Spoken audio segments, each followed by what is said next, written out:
Muy buenos días, ¿qué tal? Bienvenidos a otra entrega más de Ponte al Día.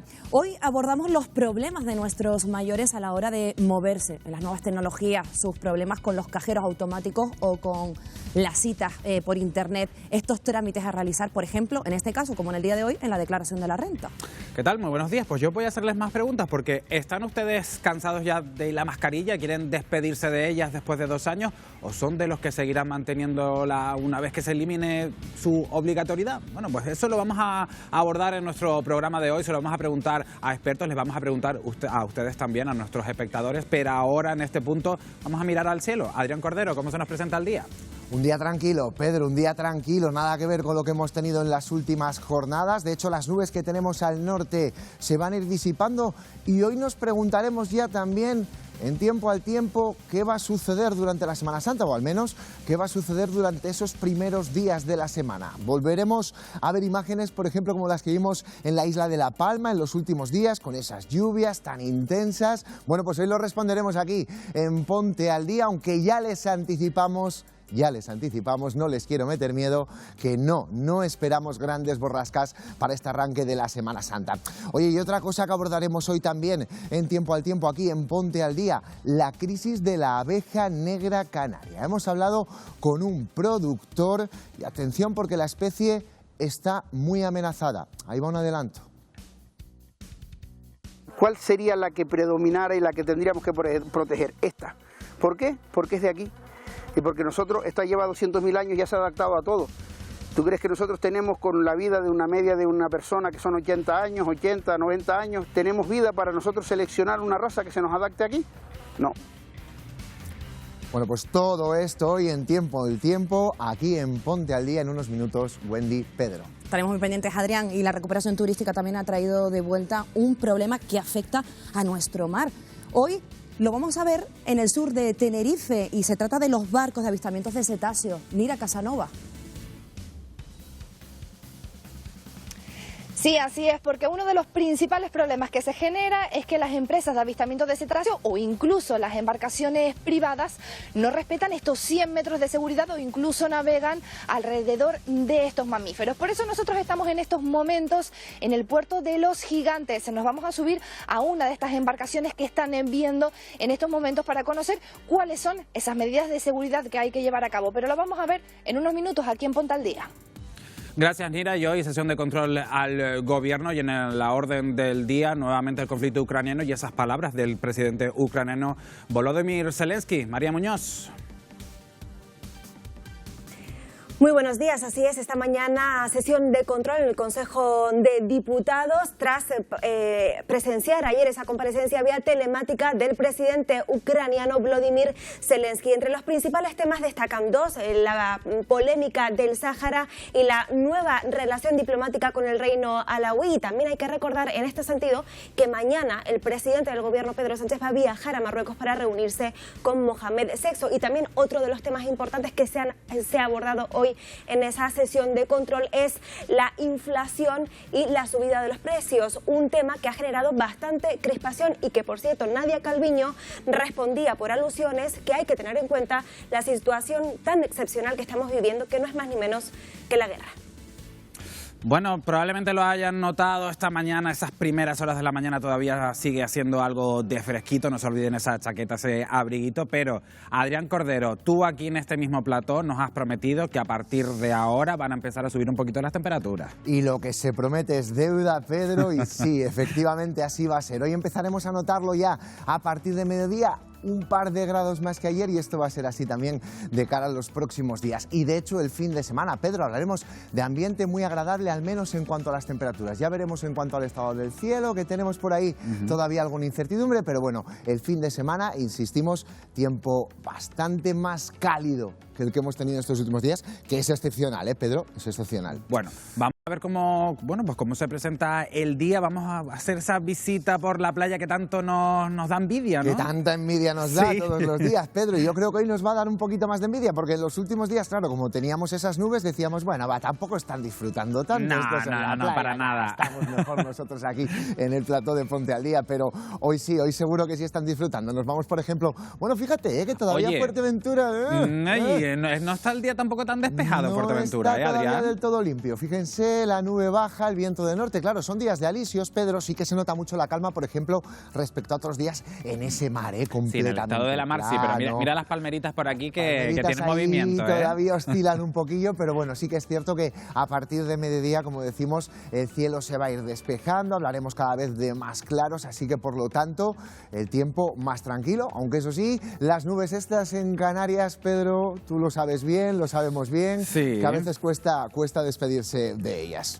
Bueno, no sé si tenemos otra imagen más en directo de las playas de Canarias, ¿no? Yo creo que hoy ya vamos a quedarnos en esta porque no les queremos dar más envidia y nos vamos a ir al siguiente tema. Nos vamos a ir a la cumbre, a ver cómo están las cosas allí, ¿no? Exactamente, a ver cómo están las cosas en la cumbre, que ya lo saben, que nos gusta también tener ese punto de vista, porque claro, sí, siempre la playa, pero en la cumbre pasan cosas muy interesantes. Pedro, hoy nos vamos concretamente de nuevo al Roque de los Muchachos. Allí ya tenemos a nuestro artista Moisés Candelario, que hoy lo que nos va a contar es algo muy particular, porque en estos días está empezando en las cumbres de nuestras islas esa floración tan maravillosa. Todavía no está en su pleno apogeo, pero vean cómo empieza ya a aparecer las primeras flores.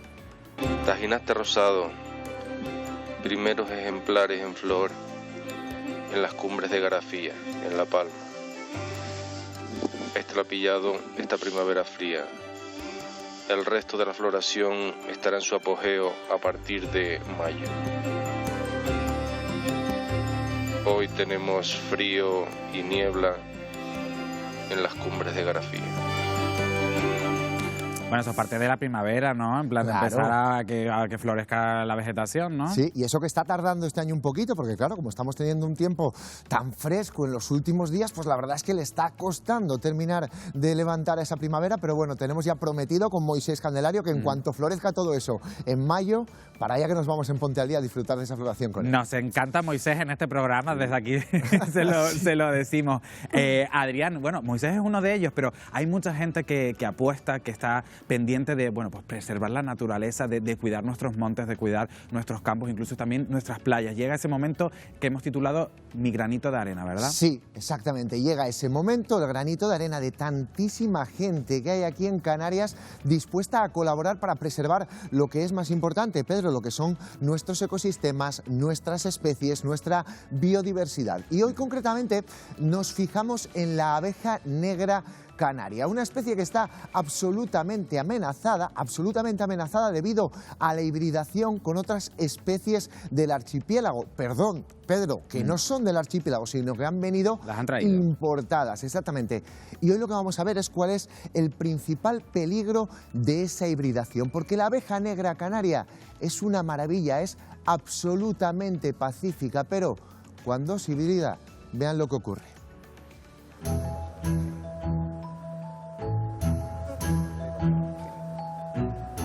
Hemos comprobado en nuestra propia carne cómo la abeja negra canaria es muchísimo menos agresiva que la que está hibridada. Lo viviste tú, ¿no, verdad? Sí, yo sí lo viví.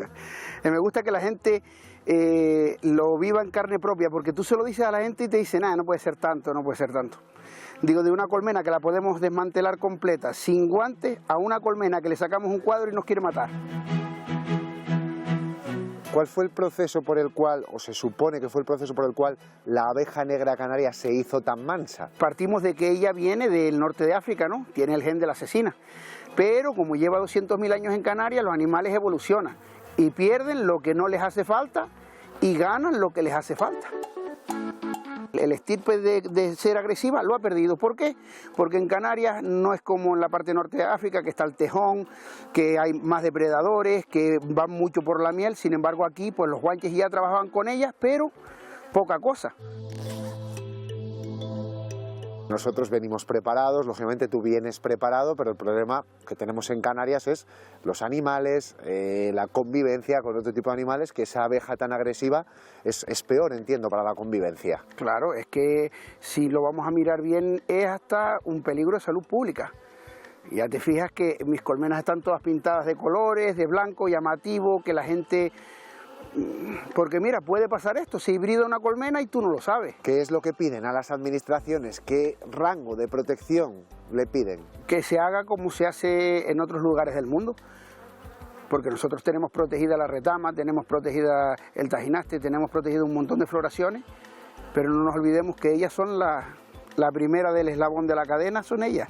Si ellas no están, ni la retama ni nada de eso estuviera. Ahí está ese mensaje de la necesidad de proteger a esta Pues sí. especie, Adrián.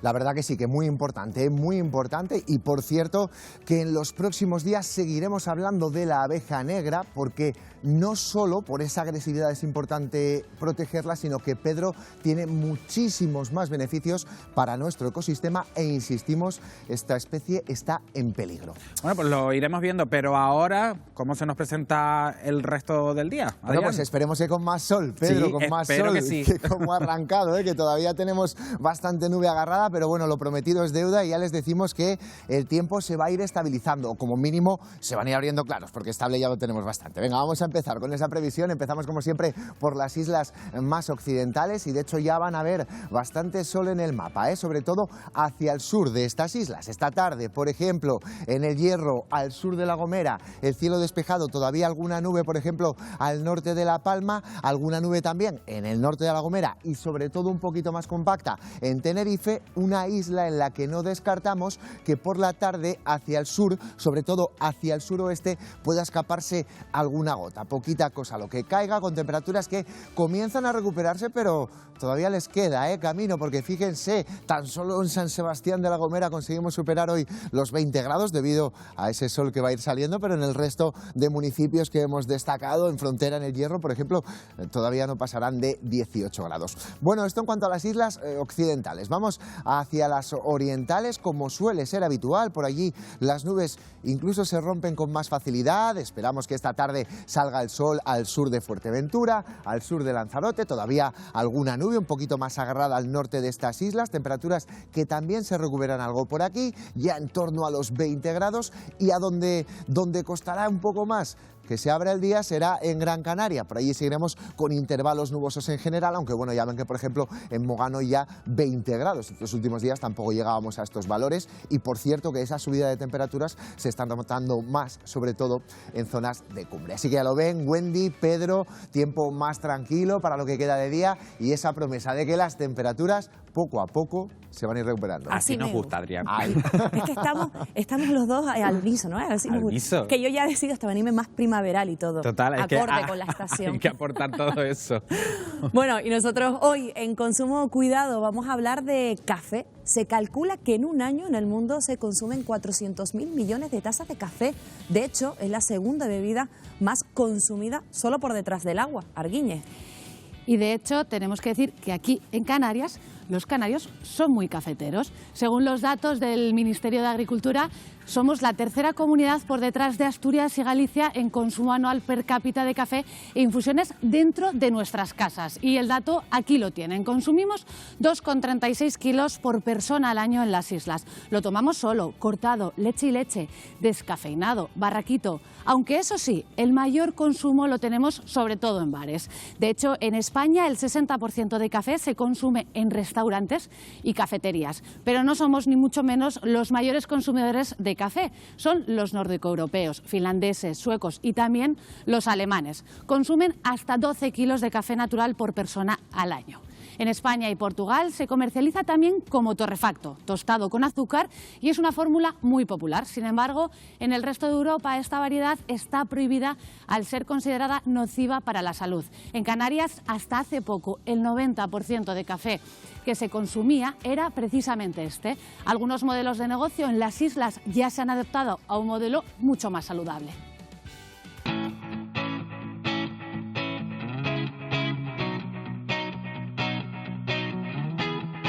Ariadna, ustedes en la cafetería solo utilizan café verde. Así es, Arguiñe, nosotros importamos café desde las fincas más recónditas del planeta.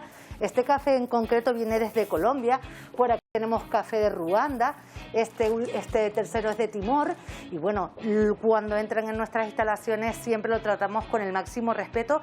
Alejandro es el maestro tostador en la cafeína, él tuesta todos los días para ofrecer siempre un producto fresco y como ves, pues introducimos en la parte alta el café verde y pasa a tostarse durante media hora, depende siempre del café.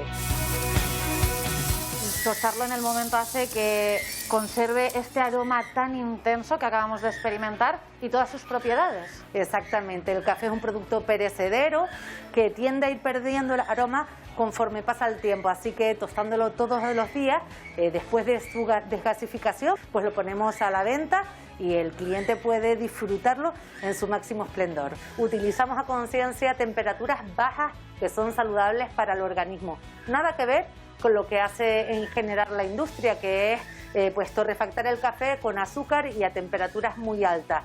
Esa torrefacción lo que hace es que el café perdure, que no se ponga malo, que no se ponga viejo. De hecho, el café torrefacto está prohibido prácticamente en toda Europa porque se considera un café nocivo. La Organización Mundial de la Salud advierte, tiene los mismos efectos que consumir carne carbonizada a diario.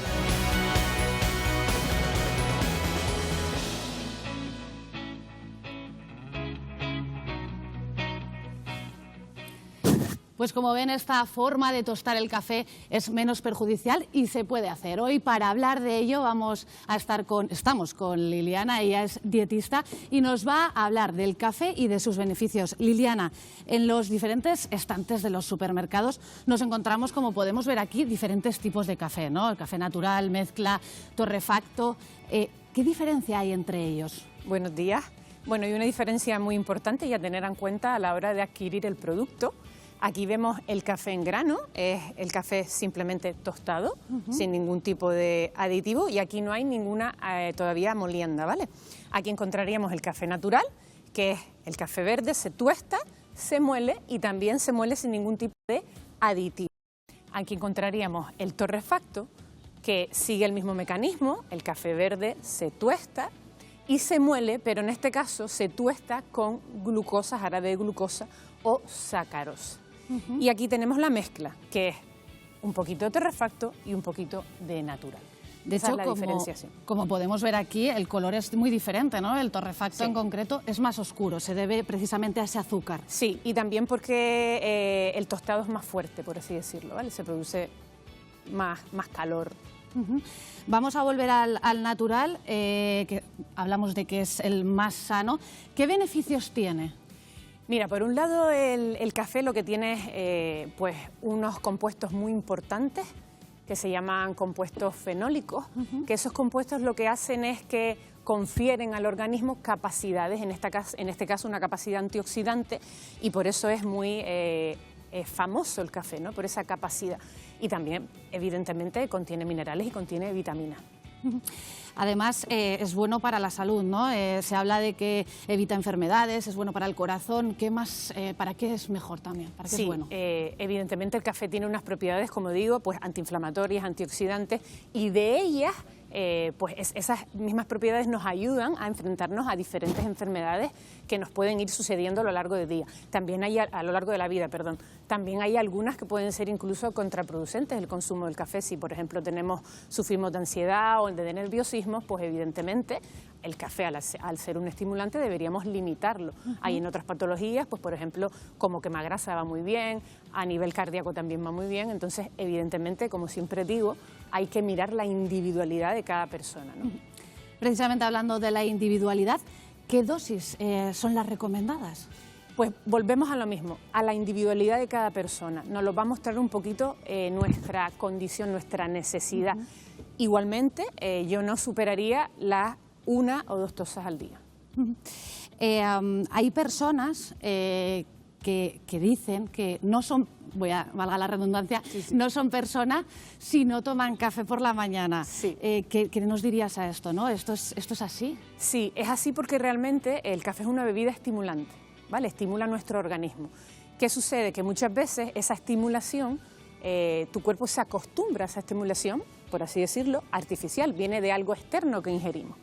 Entonces tenemos que ir poco a poco desacostumbrando al cuerpo a ese estímulo.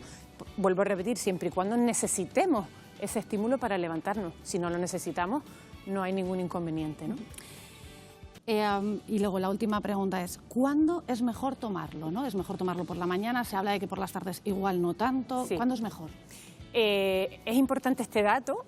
Nosotros tenemos una hormona en nuestro organismo que se llama cortisol, que es una hormona que comienza a aumentar una vez nosotros nos levantamos de la cama, y que esa hormona se activa, ¿vale?, con el consumo de café. Entonces, el horario más adecuado para tomarlo sería cuando esa hormona realmente esté en unos valores pues tirando abajo, ¿vale? Si decimos, recordamos que esa hormona se activa una vez nosotros nos levantamos de la cama, los valores que podrían estar relativamente más bajos a la mañana, durante la mañana, perdón, serían entre las 9:30, 11:30, ¿vale? Que es el tiempo que coincide con el break de media mañana, ¿no? Con el descanso que hacemos para tomar algo a media mañana. Entonces, ahí sería más adecuado el consumo de café. De hecho, ahora sería un buen momento. Sí, ahora sería un buen momento. Sí, sí, sí. Muy bien. Nosotros, Arquiñe, una tacita de café también, que es buen momento. Bueno, y nosotros en este momento de la mañana, precisamente, vamos a darle voz a los canarios que también tienen muchas dudas sobre las propiedades y el consumo de café. Y lo vamos a hacer en nuestra sección de Canarias Pregunta. Liliana, ahí va la primera pregunta que le formula. Y me gustaría saber si es cierto que el café quita el sueño, dado la circunstancia de que yo siempre tomo café ya avanzada la tarde. Bueno, el café estaría desaconsejado, como nombramos hace unos minutos, en los casos de insomnio, ¿vale? ¿Por qué? Porque es una bebida estimulante. Entonces, lo adecuado sería que dejáramos de tomar café al menos 6 horas antes de ir a dormir, ¿no?, a descansar. Ya saben, 6 horas antes. Vamos con la segunda pregunta que también nos formulan. Natural, descafeinado. Escuchen. He escuchado que el descafeinado es más saludable. ¿Es cierto? Bueno, yo soy muy fan de los alimentos naturales. Aquel alimento que es modificado, evidentemente el café descafeinado ha sido modificado de la cafeína, pues tiende a ser menos natural y entre comillas menos saludable. Entonces, yo aquí haría una reflexión de pensar por qué seguimos tomando el café, porque nos sienta mal, o sea, es decir, lo cambiamos a descafeinado porque nos sienta mal la cafeína. Bueno, pues sería opción o quizás cuestión de dejarlo y meter otra bebida también saludable, como pueden ser los tés, ¿no? Y Canarias sigue preguntando, ahí va la última pregunta en relación a todas esas personas que son muy cafeteras, si será perjudicial o no. Escuchen. Yo bebo café habitualmente y una de mis dudas es si es perjudicial a largo tiempo y si no es aconsejable para menores.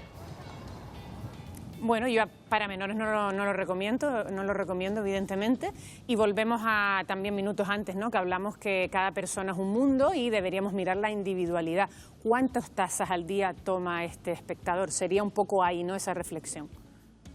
Bueno, pues muchísimas gracias, Liliana Arguiñe, como siempre, por hacernos esta ilustración y desgranar todas las propiedades y sobre todo esas dudas sobre el consumo del café que están tanto en nuestro día a día. Gracias. Gracias.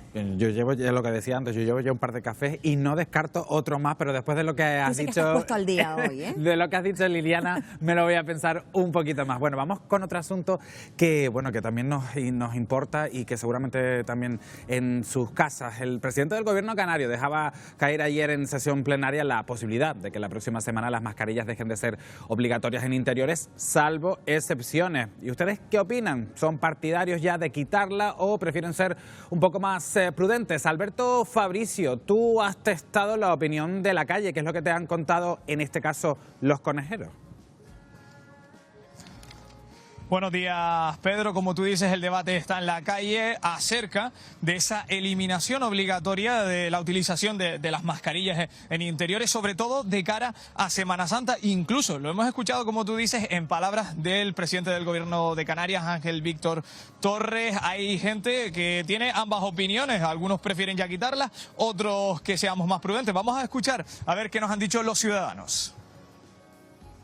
No, yo estoy a favor de que ya deberían de quitarla. El que no la quiere usar, que no la use, pero yo la uso. Seguiré usando. Esperar aunque sea unos 6 meses más, medio año más, una cosa así. Ya está bien quitarla en el exterior, pero quitarla en los interiores me parece un disparate. Como decir, los mercados, los buses, no, yo pienso que no deban de quitar la mascarilla. Bueno, pues parece que hay opiniones para todos los gustos y, bueno, pues fíjate, Wendy, porque hacía tiempo que no le veíamos. Fue la cara visible del Ministerio de Sanidad en los momentos más críticos de la pandemia. Era esa persona que diariamente realizaba esas ruedas de prensa para trasladarnos los datos de cómo estaba evolucionando la pandemia. Estamos hablando, sin duda, de Fernando Simón, que ha participado en la jornada sobre vacunas y salud pública que se están celebrando estos días en el Gabinete Literario de Las Palmas de Gran Canaria. Simón ha llegado a poner fecha a la eliminación de las mascarillas y, ojo, porque no parece ser un horizonte muy lejano. Las mascarillas es muy posible que en un plazo muy breve se pueda modificar sus condiciones de uso. COVID sigue con nosotros, la COVID sigue en el mundo. Ser un poco más prudentes es mejor que ser un poco más temerarios. Bueno, pues esa pregunta se la trasladamos ya a nuestro experto Alfredo Corell, inmunólogo y catedrático de la Universidad de Valladolid. Señor Corell, ¿mascarillas sí o no en este momento en interiores? Pues muy buenos días, Pedro. A ver, yo las mascarillas en interiores creo que nos podemos plantear retirarlas, pero con una cierta prudencia, como ha dicho el doctor Simón, es mejor ser prevenidos que luego tener que lamentarlo. Entonces, hemos cambiado las pautas del juego del registro de enfermedad y de los confinamientos el lunes pasado. Esto nos llevaría a esperar un par de semanas para ver sus efectos. Ahora vamos a tener la Semana Santa la próxima semana. Yo esperaría otras 2 semanas para ver los efectos de esta nueva, seguro que ola de contactos sociales, porque la gente se va a juntar. Y a partir de ese momento, con algunas excepciones importantes, sí que podríamos plantear de un modo bastante general retirar las mascarillas en interiores. Estamos en una situación epidemiológica y con un nivel de inmunidad en la población más que buenos para podernos plantear esta medida.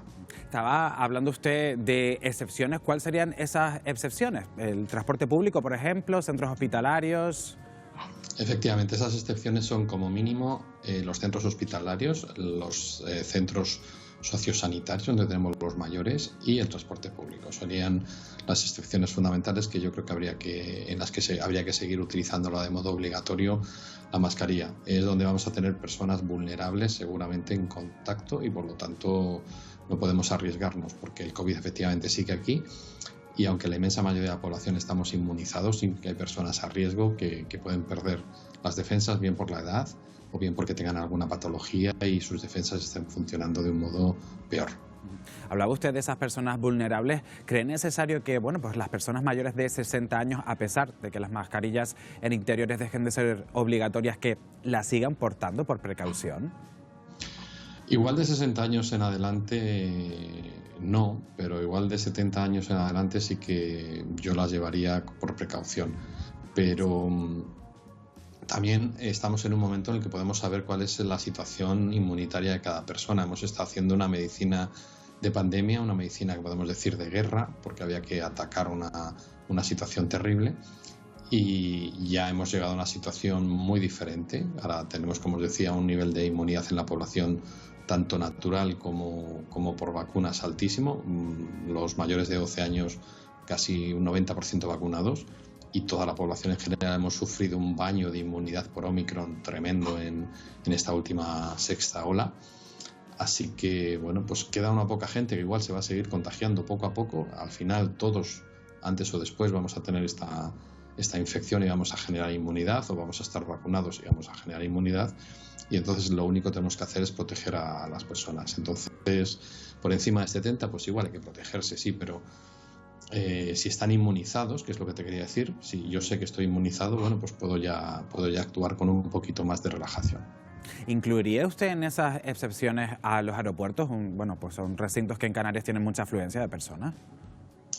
Claro, si hablamos de transporte público, yo incluiría tanto avión como tren, como barco, como autobuses, como metros, cercanías, o sea, todo lo que es transporte donde vamos a estar durante un tiempo prolongado y en un interior lo haría. Pero fíjate que yo a los ciudadanos les recomendaría otros lugares, incluso exteriores, en donde, aunque no sea obligatorio, yo recomendaría el uso de mascarilla, que son todos los lugares donde nos vayamos a juntar, digamos, de modo aglomerado más de 15-20 minutos y donde se vaya a producir algún tipo de cántico, de grito, porque esas son las situaciones en las que vamos a exhalar mucho aire y el virus, si yo estoy contagiado, el virus va a salir en aerosoles al ambiente y puede contagiar a otras personas, incluso siendo exteriores. Estas situaciones serían, por ejemplo, eventos deportivos, eventos musicales, ahora en Semana Santa eventos religiosos, cualquier manifestación social o política en la calle o cualquier reunión en torno a alguna fiesta en alguna localidad en la ciudad o en un pueblo.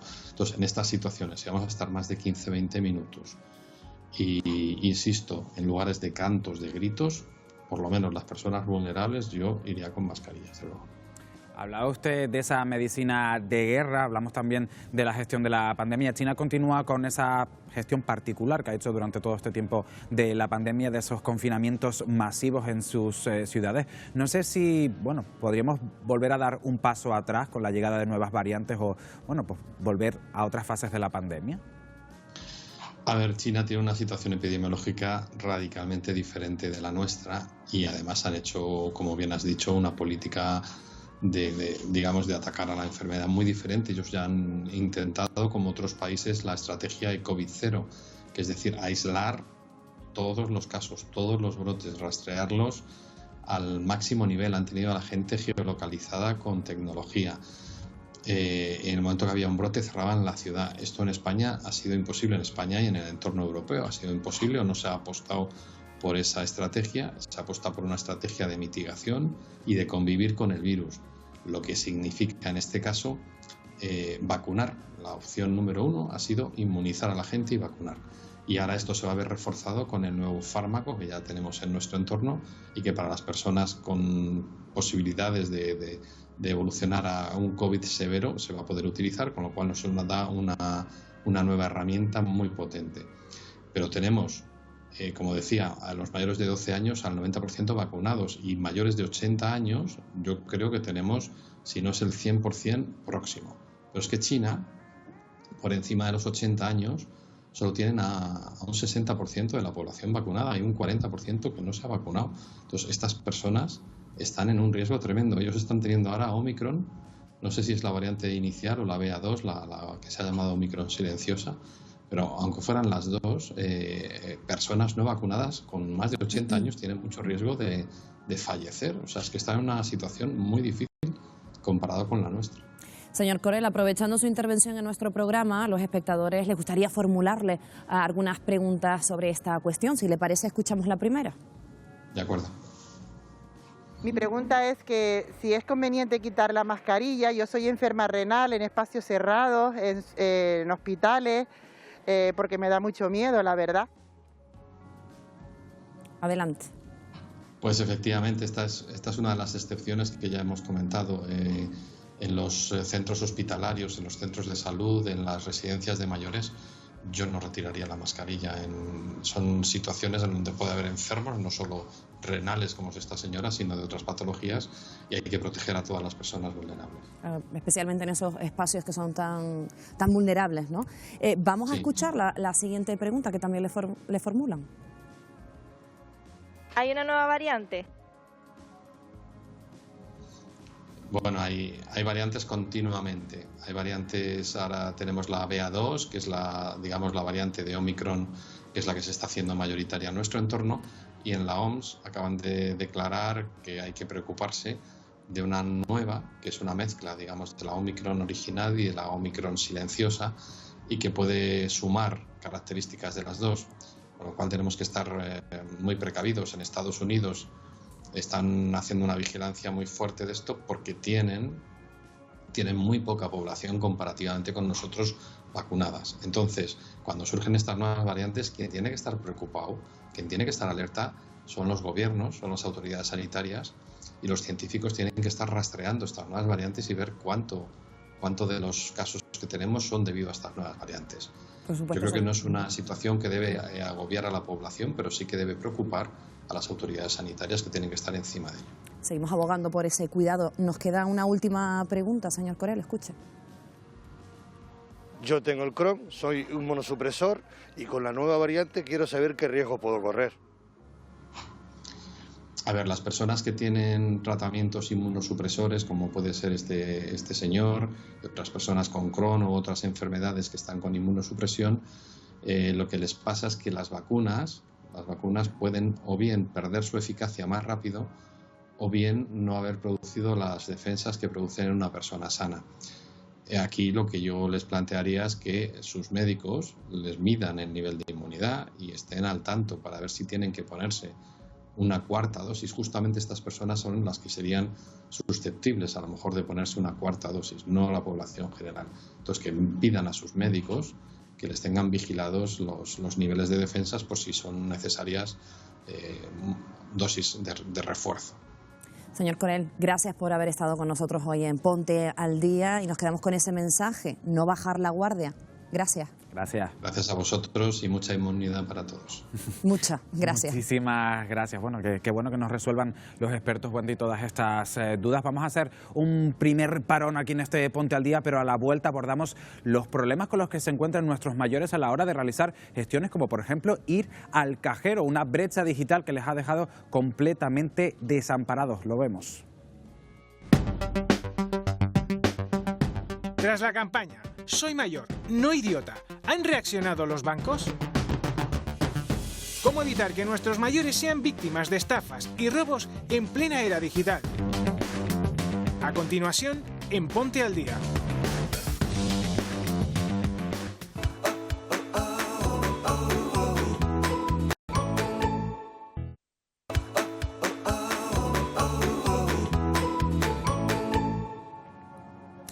Bueno, pues son ya las 11:49 de la mañana, Wendy. Vamos a hablar ahora de perspectivas, de futuro, de esperanzas de recuperación del sector turístico, porque Tenerife va a registrar en Semana Santa una ocupación turística cercana pues al 80%, pero también con ello ha vuelto un problema que pues parecía olvidado: las excursiones en barco para ver pues a los cachalotes, a los delfines, y eso pone pues en peligro a las especies. Hoy, Mayer Trujillo, buenos días. Tenemos en Ponte al Día la suerte de contar con una de las mayores especialistas de cetáceos del mundo. Sí, así es, Pedro. Yo diría que es la persona más enamorada que conozco de los cetáceos y probablemente sea una de las mayores expertas del mundo en cetáceos, porque no solamente tiene su conocimiento científico sobre los cetáceos, sino que también pues esa pasión que tiene por ellos pues le lleva a estar al día de cuál es la situación de las especies que tenemos en el archipiélago, que ya adelantamos que somos uno de los lugares más afortunados de especies de cetáceos en el mundo, porque tenemos 1/3 de las especies que hay en el planeta. Por eso tenemos que, desde luego, cuidarlas mucho, y es de lo que vamos a hablar con Natacha Aguilar, entre otras cuestiones. Natacha, buenos días, bienvenida. Hola, buenos días y gracias por invitarme. Bueno, Natacha es investigadora de la Universidad de La Laguna, también dirige un grupo de investigación de biodiversidad. Y yo quiero empezar con una anécdota que me contaba ayer, porque efectivamente, como he comentado, pues Natacha es una de las personas más enamoradas, y hablando con su madre, con doña Ana, que vamos a mencionarla, su madre le decía: pero Natacha, mi niña, vamos a ver, tenemos una pandemia. Estamos saliendo de una pandemia con la cantidad de gente que ha muerto por este dichoso virus. Ahora estamos en una guerra. ¿Tú no crees que a lo mejor no es el momento de preocuparse tanto por las ballenas? ¿Y cuál fue la respuesta de Natacha, su madre? Claro, mis padres están muy contentos con mi trabajo, pero hay veces que les cuesta entender por qué es importante preocuparse por la naturaleza.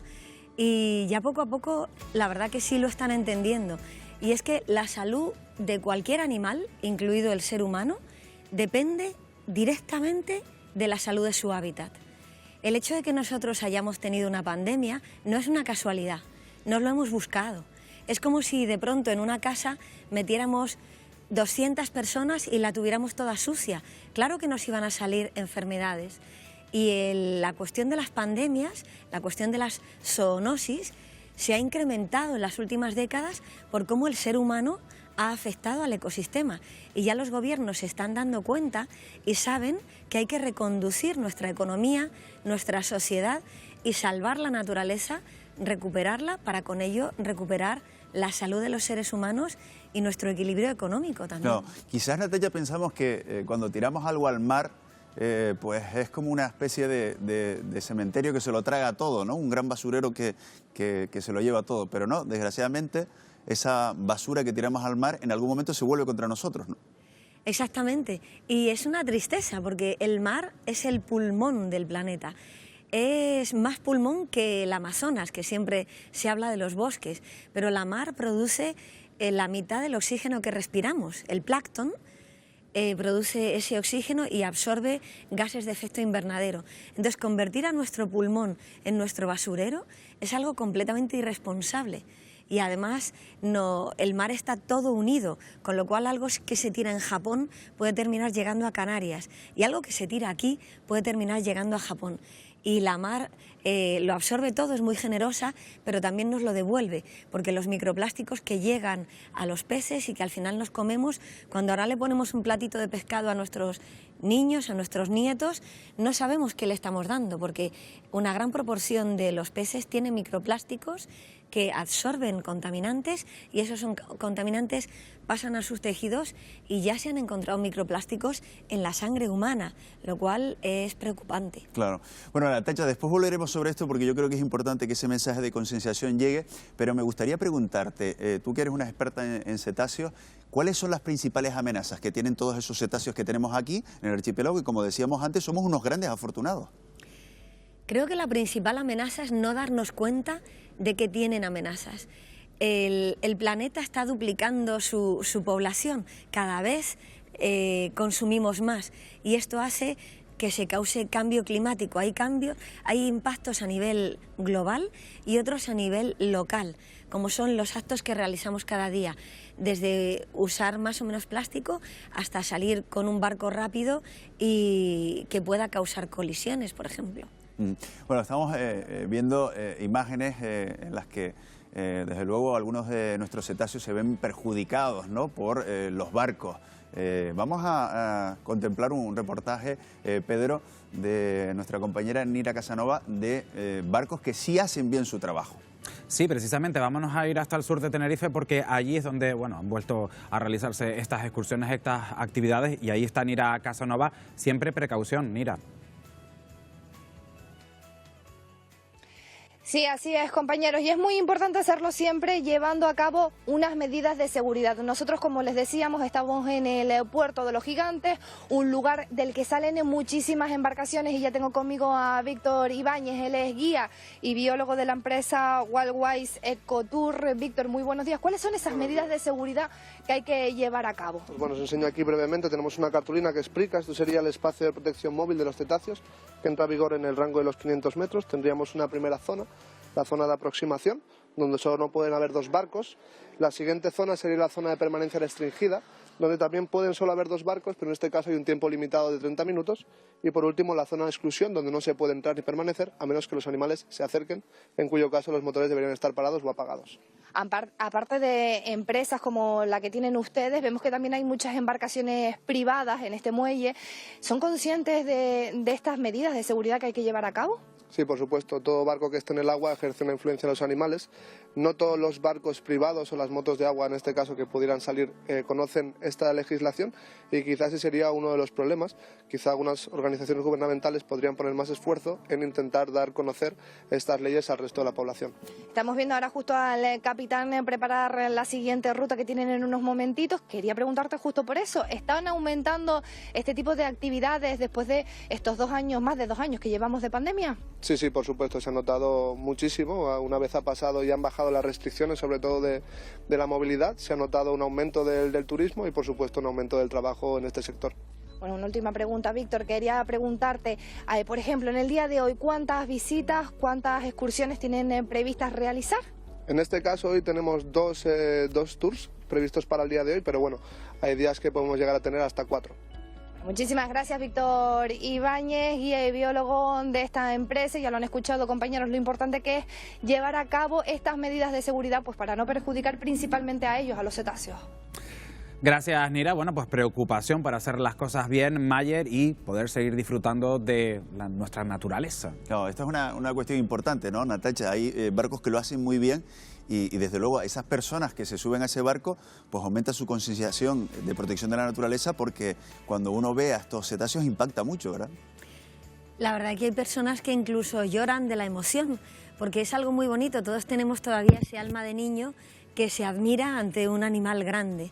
Y esto es así cuando el barco es capaz de transmitir educación, es capaz de dar a conocer el valor que tienen esas poblaciones que de verdad Canarias no es normal para los cetáceos.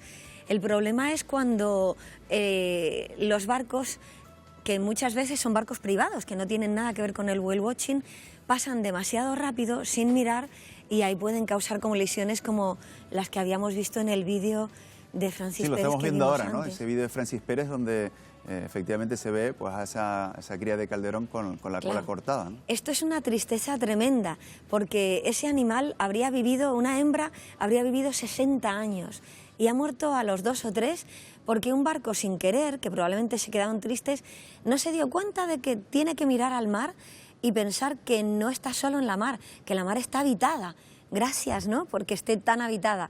Igual que vamos despacio en un colegio, tenemos que ir con cuidado y despacio en la mar, porque está llena de tortugas, llena de cetáceos que se merecen la vida y nuestro respeto. Porque a esa velocidad el calderón no le da tiempo a reaccionar. Los calderones pueden estar abollados porque los calderones tienen que descansar, cualquier animal tiene que descansar. Nosotros también somos animales inteligentes y cuando un coche pasa muy rápido nos mata. Entonces, claro, pues como los niños en un colegio, ¿no? Cuanto más rápido va el barco, más pendiente tiene que estar de no chocarse con nada. Es muy Por cierto, una curiosidad, las hembras de calderón viven más que los machos. Los calderones son especies matrilineales, es decir, y entonces la hembra vive 60 años y el macho 40. Las especies animales matrilineales tienen menopausia, porque la hembra tiene una función después de la reproducción, que es la guía del grupo. Los machos de calderón son más fuertes y más grandes, pero a pesar de todo se quedan con el grupo materno y bueno, luego se reproducen en otros grupos, y es porque tienen esa unión familiar tan grande. Los calderones son una especie excepcional, son a la vez rápidos y los más tranquilos y familiares. Porque tenemos la suerte de contar con tantas especies de cetáceos aquí en nuestras aguas. ¿Cuál es la característica que permite que esos cetáceos vivan aquí o pasen por aquí? Que somos frontera. Somos frontera porque Canarias nació como edificios volcánicos independientes del fondo del mar. Entonces hay grandes profundidades cerca de la costa, 2.000, 3.000 metros. Cuando desde Dinamarca a Reino Unido, en todo ese mar hay 50 metros. Entonces, claro, tenemos especies de aguas profundas como el calderón, el cachalote, el calderón gris, los sifios, que viven aquí todo el año, y tenemos especies de aguas someras, los delfines, otros. Entonces, y también de aguas cálidas y de aguas templadas. Somos un territorio frontera, rico por eso. Natacha, volviendo a lo que comentábamos hace un ratito, ¿cómo conseguimos transmitir también a todos aquellos que nos están viendo, ¿no?, esa conciencia ambiental de que tenemos que proteger nuestro océano? Hemos visto, antes lo comentaba yo con Natacha, que aquí hay botellas en la costa, ¿no? Vemos botellas en la costa con inscripciones, con letras asiáticas, de barcos que pasan por aquí y a lo mejor tiran las botellas al mar, como si esto fuera un gran basurero. ¿Cómo cambiamos este chip? Pues lo importante es que los gobiernos se den cuenta de que hay que cambiarlo, que esto ya se están dando cuenta y la pandemia ha servido para ello.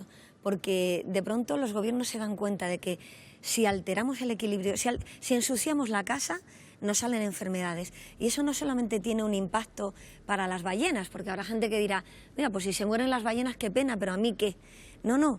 Es que las ballenas regulan el ecosistema y el mar regula el planeta. Y si en un planeta regulado nosotros nos tenemos que ir a Marte, que allí no íbamos a aguantar nada, porque ya con la pandemia nos suicidábamos de estar encerrados. Imagínense cómo sería la vida en un planeta B, no tiene sentido.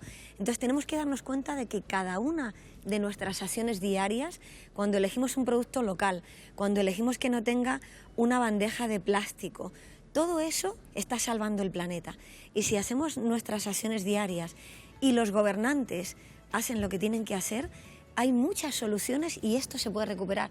Decía César Manrique que la naturaleza es nuestra madre infinita y que a ella le debemos todo el respeto porque ella nos defiende y nos guarda, ¿no? Claro. Y hay que seguir, hay que ir hacia el futuro con la mejor tecnología y con toda la sabiduría de nuestros abuelos que no tiraban nada. Esto de usar y tirar está destrozando el mundo. Pero esto es así como lo dices, o sea, con el paso del tiempo nos hemos vuelto menos ecológicos. Antes, yo recuerdo, tú también lo recordarás, cuando éramos pequeñitos, nuestro envase, nuestra bolsita de tela. ¿Por qué nos ha pasado esto? Que ahora vamos al supermercado y nos llenamos de plástico.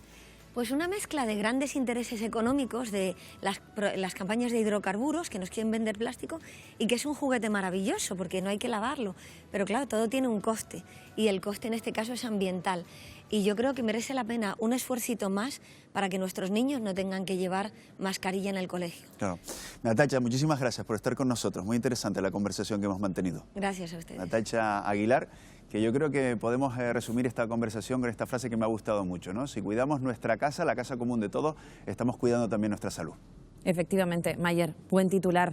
Gracias, como no, a Natacha, por habernos impregnado sobre todo de ese espíritu de cuidado de nuestro entorno que tan importante es en nuestros días. Y ustedes saben que en Ponte al Día también estamos pendientes de las redes sociales de las que es la imagen del día. Para ello tenemos en nuestro punto de redacción María Muñoz. Vamos a enredarnos.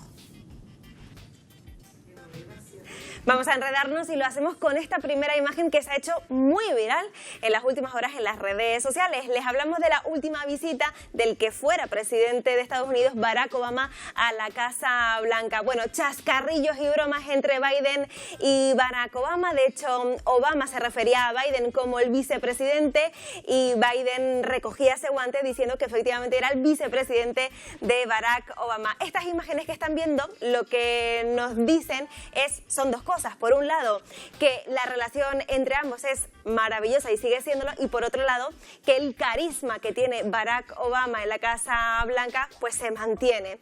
De esta imagen pasamos a otra, a esta que van a ver a continuación. Ha ocurrido en Tarragona, en una playa de Cataluña, de Tarragona. Se han encontrado 2,5 toneladas de hachís repartidas, ahí lo están viendo, en 77 fardos. Es esta imagen que también se ha hecho viral en las redes sociales.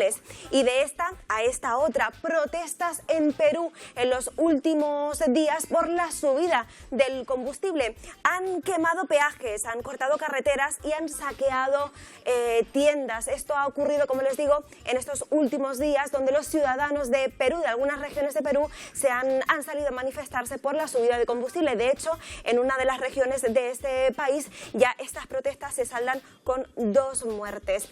Y de esta imagen nos pasamos a un incendio en Vizcaya, en Erandio. Se ha incendiado una empresa de material eléctrico. Ahí lo están viendo, esa nube negra provocada por ese incendio que era visible prácticamente en toda esa zona. Y despedimos la sección con una imagen que sin duda les va a ablandar el corazón. Lo vamos a ver ahora, ahí lo están viendo, Ucrania, un país masacrado, ciudades saqueadas, hechas un cuadro, por así decirlo, por esta guerra que están sufriendo. También niños prácticamente sin infancia, y en ese escenario nos traen esta escena, y es la felicidad de un niño con un gesto muy mínimo, y es que la Cruz Roja en Odessa le ha entregado, como ven, un peluche con forma de oso panda. Un gesto, como digo, pequeño, y que sin embargo lo que significa es mucho. Pequeño, pero que al mismo tiempo para ellos les supone un cambio de chip, un toque más divertido, más amable. Y bueno, que son un poco más felices. Nosotros vamos a hacer un pequeño alto en el camino, pero no sin antes recordarles que hoy en nuestro programa, en Ponte al Día, vamos a abordar la compleja situación que viven nuestros mayores. Lo que para nosotros es tan sencillo como ir al banco o al cajero, pues para ellos les supone una tarea bastante complicada. Vean. Tras la campaña "Soy mayor, no idiota", ¿han reaccionado los bancos? ¿Cómo evitar que nuestros mayores sean víctimas de estafas y robos en plena era digital? A continuación, en Ponte al Día.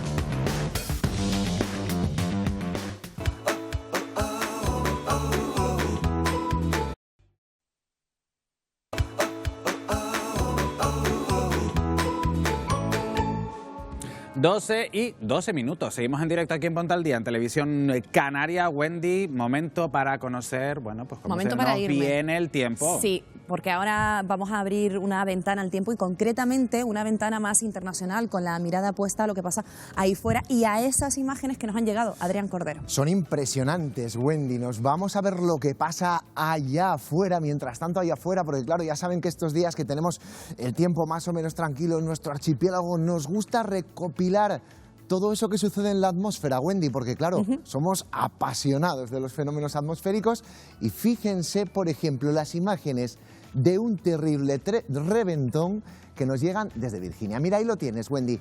Te voy a explicar rápidamente lo que es un reventón. Un reventón es una corriente de aire descendente que se produce en el centro de una tormenta y que se extiende en todas direcciones, provocando esos vientos horizontales que pueden alcanzar hasta los 10 kilómetros del perímetro de la tormenta. ¿10 kilómetros? 10 kilómetros del perímetro de la tormenta. Es un aire frío que baja de repente, que aquí, por ejemplo, en Canarias se pueden producir, que son también bastante habituales en la península, pero que, por supuesto, donde más severos son en Estados Unidos, porque este tipo de tormentas tan intensas son muy habituales de esas zonas. Y este aire, esta fuerza que dice, ¿qué velocidad puede alcanzar, decir? Tranquilamente 130 a 140 kilómetros por hora. Hay que tener en cuenta que no es el viento horizontal habitual, sino que lo que es una corriente de aire que baja a toda velocidad porque se enfría muy rápido y cuando llega al suelo se extiende en todas direcciones. Es una situación muy peligrosa. Cuando nos escuchan hablar de reventones, cuidadito. ¿Y se puede prever? Es decir, ¿es previsible que pasen este tipo de cosas o es algo repentino que...? Es previsible que haya tormentas, es decir, estos están asociados a tormentas. ¿Cuándo es más habitual, Wendy? Cuando estas tormentas son especialmente severas. Por lo tanto, nosotros, por ejemplo, si en Canarias alguna vez tenemos un aviso de riesgo importante, naranja o rojo por tormentas, tenemos que pensar que fenómenos extremos como este pueden suceder. Fenómenos extremos como este o como el que les vamos a enseñar a continuación y que también está asociado a tormentas muy severas. Fíjense en el tamaño de esos granizos. Fíjate, Wendy, en este caso en Florida. La imagen de la piscina a mí me parece absolutamente espectacular. Porque además se aprecia que son bastante grandes. Son muy grandes. Hablamos de granizos de 3, 4, 5 centímetros incluso en algunos casos. Provocan muchos destrozos y tengan en cuenta una cosa, cuando se vean afectados por una tormenta de estas características hay que esconderse rápidamente, hay que ponerse a cubierto porque un granizo de esta dimensión, Wendy, puede hacer mucho daño. Fíjate qué bloques de hielo. Los coches que estarían aparcados. Los coches, desde luego, por lo menos lo que serían las lunas del coche y demás, con estos granizos tan grandes. Se queda todo reventado, todo absolutamente reventado, también los tejados de las casas, e insisto, mucha precaución en estos casos con nosotros mismos, pero también con nuestras mascotas. Si, por ejemplo, tenemos un perrito por la calle, en el patio, muy rapidito llevarlo para adentro, porque este tipo de tormentas son muy peligrosas. Nosotros arrastramos para casa, ¿esto podría pasar aquí en Canarias? También este tipo de puede pasar aquí en Canarias. Bueno, de hecho, esta semana hablábamos de esa tromba de agua histórica en Tenerife, bueno, en Santa Cruz, concretamente la semana pasada. Este tipo de fenómenos están asociados a esas tormentas tan severas. Y tengan en cuenta una cosa, que dirán, bueno, pero en Canarias no graniza, porque en Canarias no hace frío. El granizo no tiene que ver con el frío que hace en superficie, no tiene que ver con que tú y yo ahora mismo estemos aquí fuera a 20 grados. El granizo es el frío que tenemos en altura, y ese frío en altura sí lo tenemos muchas veces en Canarias, 10 bajo cero, 15 bajo cero, ahí se forma la piedra de granizo, así que por lo tanto un fenómeno que sí, desde luego se puede dar aquí en el archipiélago. ¿Tenemos más imágenes internacionales ahí? La última. Esta sí que te voy a reconocer, Wendy, que no se puede dar fuera de aquí. Esta sí que no, pero tiene que ver con la terrible ola de frío que están teniendo en Europa en los últimos días, que ha afectado a la península, pero también a Francia, por ejemplo, de donde son estas imágenes. Y claro, como ya estamos en plena primavera, tienen que encender esas antorchas para evitar que la floración de los viñedos, la flor se pudra completamente, se congele debido a estas bajísimas temperaturas. Es algo que se hace en Francia, pero que, por ejemplo, en la península, en puntos de La Rioja o de la Ribera del Duero, también se hace de manera habitual. Encender hogueras, esto es muy sofisticado, pero sí, encender hogueras para proteger a esa flor de la viña, para proteger también a esa flor del almendro. Y hombre, un mecanismo que al final funciona. Los claro. críticos a este mecanismo, sí que es verdad que a todo lo hay, es que bueno, es un mecanismo pelín poco sostenible, por así decirlo. Implica hacer mucho fuego, implica, por lo tanto, en fin, pues provocar todas esas hogueras que al final, como muchas veces van con antorchas de gasoil, en fin, no es el mecanismo más sostenible, pero de alguna manera hay que salvar desde luego esos viñedos que están sufriendo temperaturas bajísimas en Francia los últimos días de entre 5 y 10 grados bajo cero, Wendy. Hoy me han gustado mucho las imágenes que nos has traído, Adrián, la verdad que a me esta alegro sección, a esta un ventana montón. internacional. Sí, hay que tocarla también, hay que tocarla también. Pero yo creo que más me va a gustar el rinconcito. Ay. El rinconcito que nos ha traído hoy Adrián, ¿o no? Pero si es que eso, Wendy, eso es una auténtica maravilla. ¿Por qué nos gusta? Porque es aquí en Canarias. Porque es aquí en Canarias y porque además es de ustedes, es de los telespectadores y eso por lo tanto hace ya que nos encante por completo. ¿A dónde nos vamos hoy, Wendy? Al Barranco de Azuaje. ¿Algo conoces tú por ahí? Que seguro que esto ya te suena a ti. Sí, es de que algo. Ya lo he hecho ya y lo he has ido y es hecho una maravilla. incluso, entonces ya igual no te sorprende tanto el barranco, pero a mí me parece personalmente una maravilla. Yo que no lo conocía, Sergio Sarmiento nos ha enviado su rinconcito desde el Barranco de Azuaje. Estamos en el Barranco de Azuaje, límite municipal entre Firgas y Moya. Es uno de mis rincones favoritos de Gran Canaria, pues todo el año tiene agua que baja libremente por gran parte de su cauce. El tramo que visité alterna zonas de curso llano con otras con pequeñas caídas de agua. Se puede disfrutar del entorno, del canto de los pájaros, del sonido del agua, del silencio, del encanto de un lugar que parece un hermoso caos natural, pues los árboles crecen de manera caprichosa entrelazándose las ramas de unos con otros hasta las alturas, buscando la luz o también de manera horizontal paralelos al cauce. Un lugar para soñar y cuidarlo y respetarlo. Estoy convencida de quienes estaban en casa escuchando a Sergio, les ha entrado unas ganas tremendas de ir al Barranco de Azuaje. A mí personalmente... Porque lo ha explicado tan bien. A mí, además es que lo ha contado de maravilla, Sergio. O sea, que esa es la idea que tenemos, que ustedes no solo nos manden la imagen del rinconcito, Wendy, que está muy bien, sino también que nos la cuenten, que nos describan por qué es especial, qué recuerdos le traen, qué lo hacen tan único, porque en definitiva nosotros lo que queremos, Wendy, es conocer las islas a través de la mirada de los telespectadores. Pues vamos a hacer un llamamiento a todos los espectadores que nos estén viendo desde casa, bueno, pues que simplemente enviando sus vídeos para mostrar sus rincones, y lo pueden hacer a través de este número de WhatsApp, el 683-6361-82, así de fácil, y nosotros también somos testigos y disfrutamos de ese rinconcito. Pues por ¿verdad, supuesto, Adrián? les recuerdo el número 683-6361-82, y por cierto que muy prontito también en el correo electrónico, que alguna gente nos dice, ay, es que pesa mucho el vídeo y al WhatsApp me va un poco mal, bueno, pues muy prontito también tendremos el correo electrónico.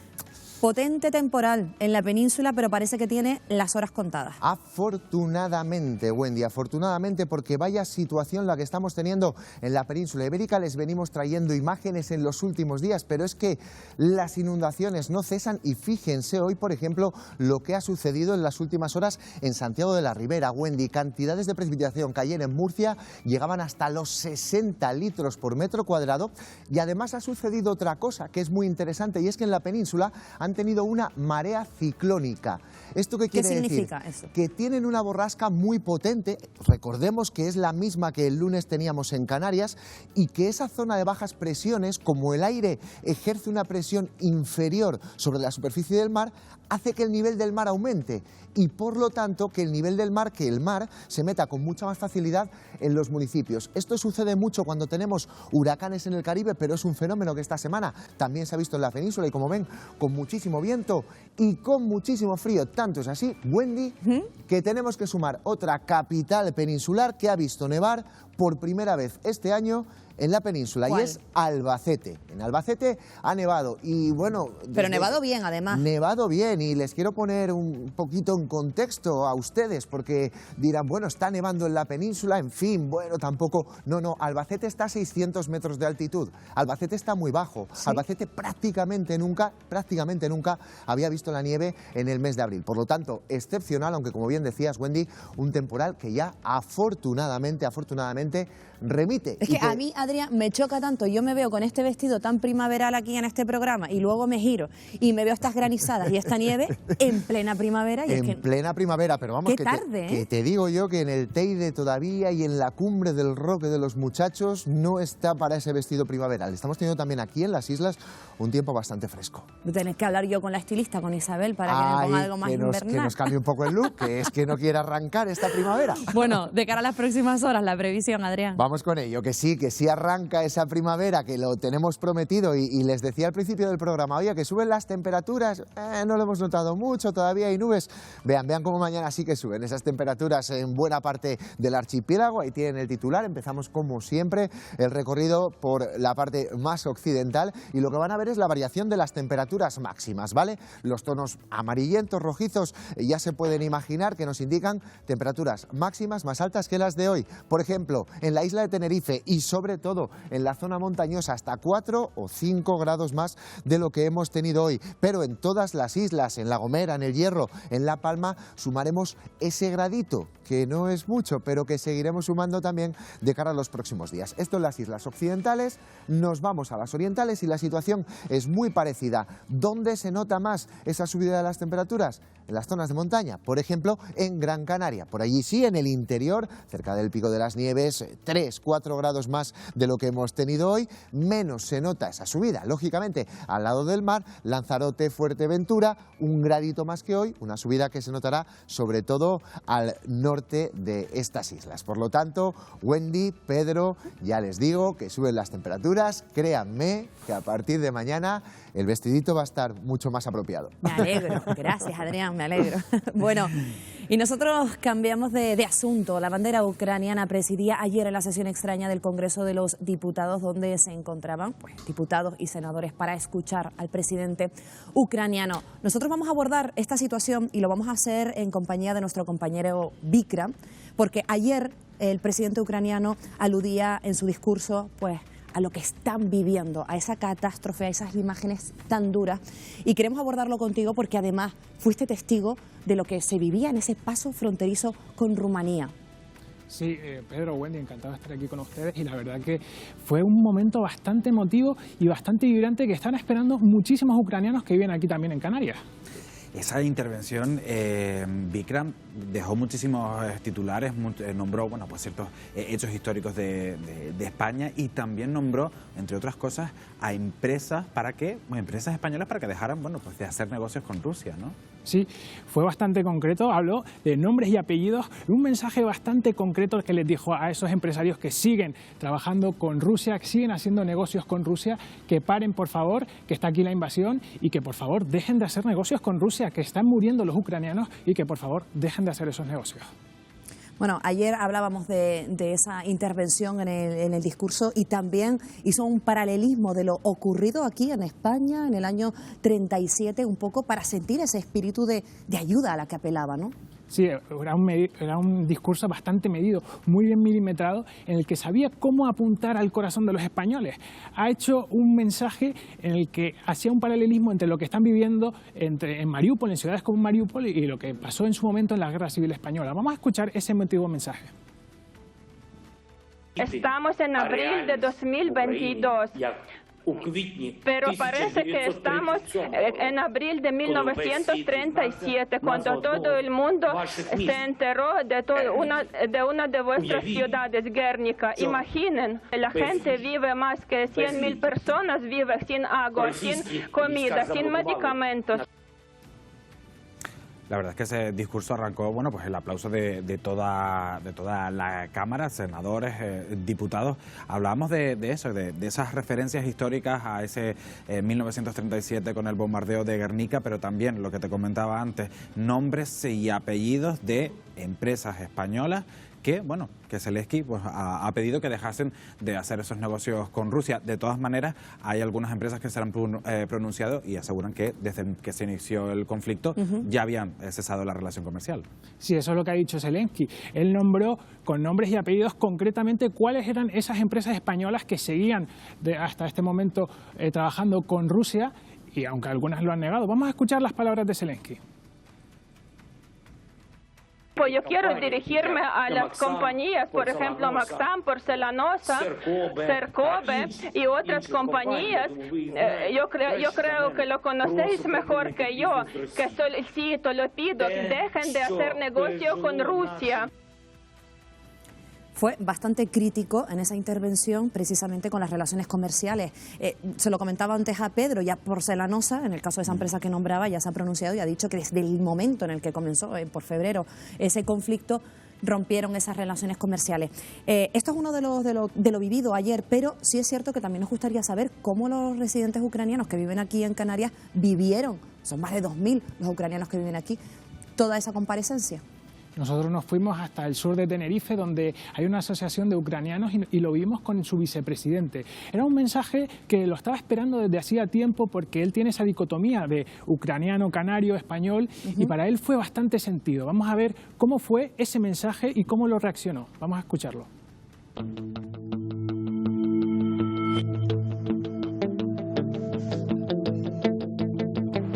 Nos hemos venido hasta el sur de Tenerife para ver el mensaje de Zelensky en el Congreso de los Diputados con un ucraniano residente en las islas. Vamos a acompañarle en este momento.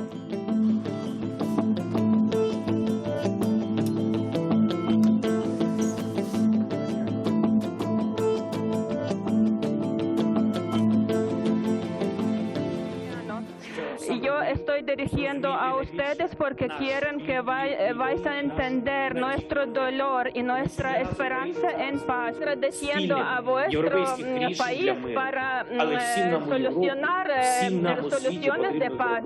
Pero tenemos que aún hacer todavía más. Respeto de cada comunidad es derecho de estar junto con vosotros en la familia europea. Gloria a Ucrania.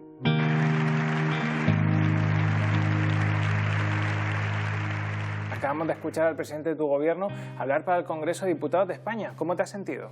Mi presidente pidiendo ayuda a todo el mundo para parar la guerra es como algo irreal.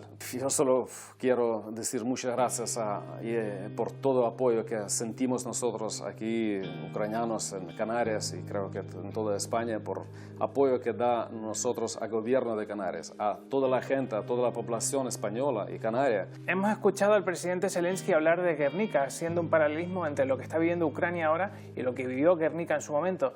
¿Qué te parece? Él está haciendo paralelismo con Guernica, que también estaban bombardeando ciudad entera y un montón de civiles estaban muertos. Con sentimientos que pasaron hace 2 o 3 días cuando salieron tropas rusas de pueblos que estaban ocupados y dejaron ahí un montón de civiles muertos, mujeres muertas, violadas, medio quemadas. El presidente Zelensky ha hablado de la paz. ¿Crees que después de este mensaje estamos más cerca de lograrla? No lo creo que paz es más cerca. Claro que ahora que todos los países, todos los líderes están unidos. Es muy importante, como también ha dicho el presidente Sánchez, que más importante para nosotros es estar unidos ahora, unidos contra la agresión rusa. Y eso que nos da fuerza para luchar.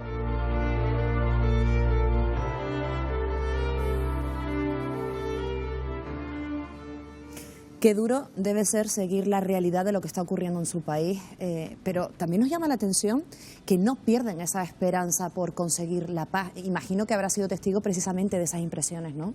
Ellos quieren que acabe cuanto antes y siguen luchando, siguen remando, porque saben que sus familiares allí están en guerra y están en primera línea de batalla. Por eso ellos aquí no pierden la esperanza. Vikram, otra de las imágenes que también nos ha encogido el alma, sobre todo a los que somos padres, es a esa pequeña que en su espalda tenía escrita la dirección y los datos de sus padres. La estamos viendo ahora mismo en pantalla, en su pañal, con toda esa descripción en la espalda, por si ellos no sobrevivían, pues que supieran y tuvieran datos de la pequeña. Esto se ha hecho viral, esto nos ha conmovido a todos, sorprendentes imágenes, ¿no? A lo que se ha llegado.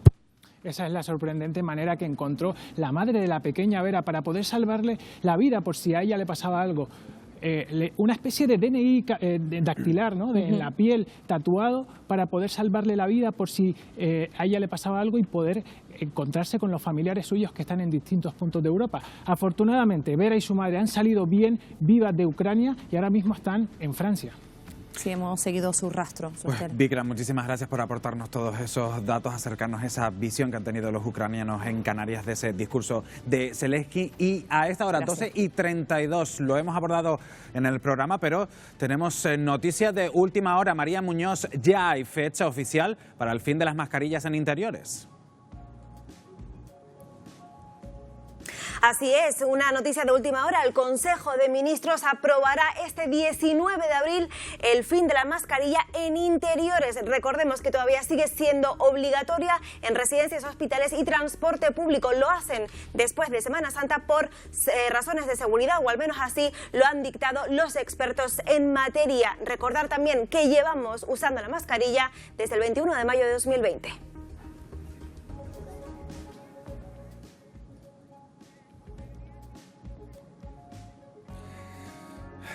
Bueno, seguiremos muy pendientes de todo lo que ocurra en torno, pues a esa noticia que acabamos de conocer. 19 de abril, el Consejo de Ministros va a aprobar el fin de las mascarillas en interiores. Nosotros continuamos con más asuntos, porque este mismo jueves Sánchez visita a Mohamed VI en Rabat. Va a ser una visita clave al más alto nivel y en el marco de la denominada Cena de Ruptura del Ayuno, la celebración que interrumpe la abstinencia en el Ramadán. Es una señal de acercamiento y de amistad, decía el propio ministro Álvarez. Un viaje clave, como decíamos, en el que se van a tratar asuntos importantes de la agenda canaria. El acuerdo entre Madrid y Rabat, derivado del giro en la política sobre el Sáhara Occidental del gobierno español, obliga a Marruecos a desistir de sus reclamaciones sobre Ceuta, Melilla y Canarias. Es una de las bases del acercamiento entre los dos vecinos. El reino alauita consideraba ineludible el reconocimiento del plan marroquí para el Sáhara por parte de España,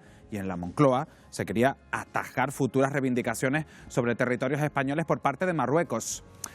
Esta es otra de las contraprestaciones derivadas de la reactivación de las relaciones diplomáticas entre los dos países.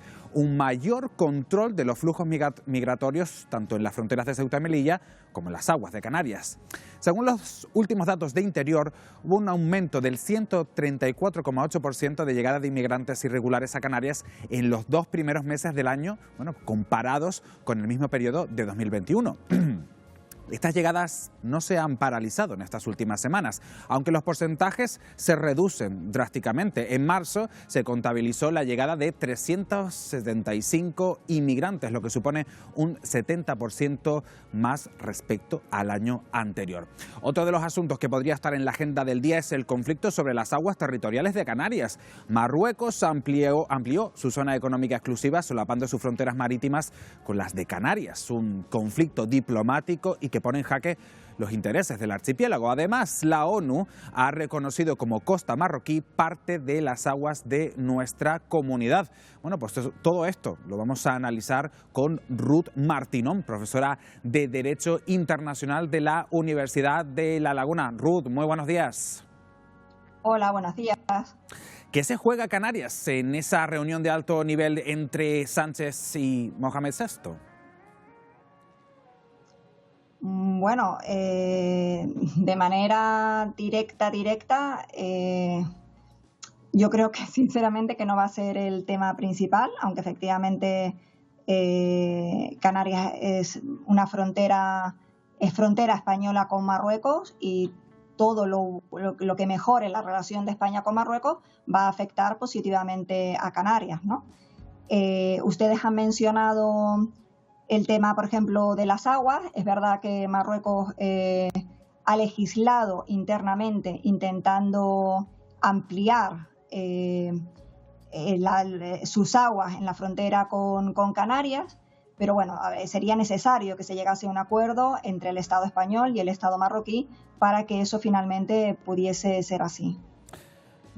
Ruth, Marruecos, siempre lo venimos comentando, Marruecos es un vecino con el que, estamos condenados a entendernos, pero ¿va a respetar esos posibles requerimientos de España en esa reunión?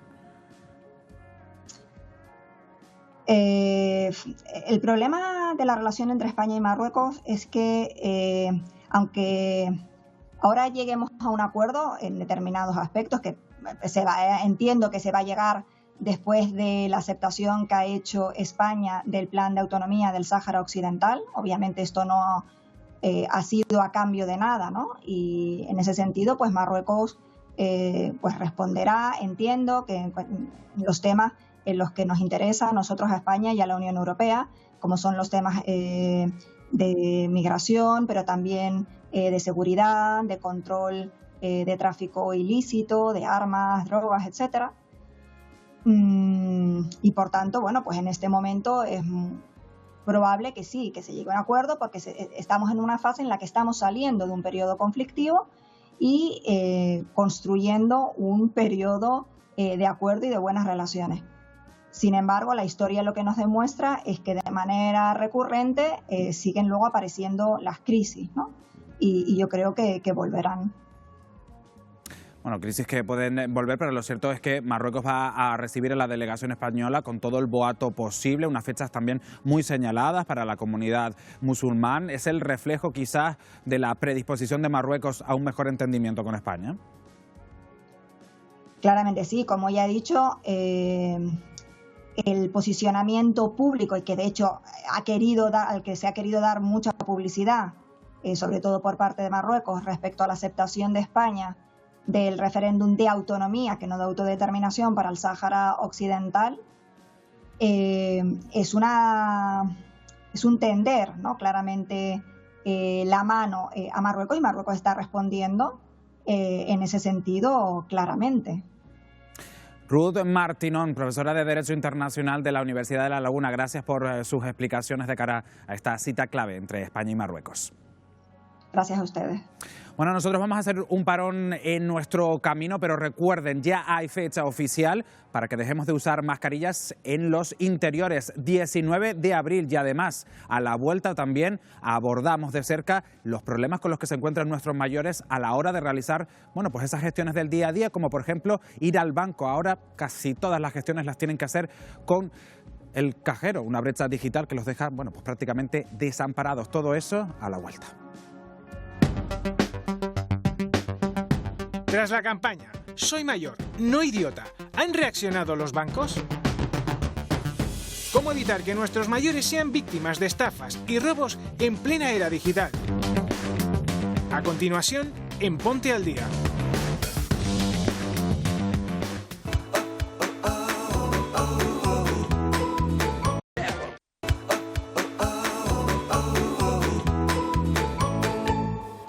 Una menos cuarto de la tarde, seguimos en directo aquí en Ponte al Día en Televisión Canaria. Tiempo ya para nuestra mesa de análisis. Hoy nos acercamos a nuestros mayores, ya aquellos problemas con los que se enfrentan día a día, entre otros las dificultades con las que tienen, bueno, a la hora de acudir, por ejemplo, al banco, a la caja de ahorros, a todas esas gestiones que, bueno, pues preferentemente ahora han de hacerse de forma telemática o, bueno, en el caso del banco, a través de un cajero. Y para ello contamos hoy en nuestro programa con Roberto Álvarez de la Rosa, del Consejo de Mayores de La Laguna. Bienvenido.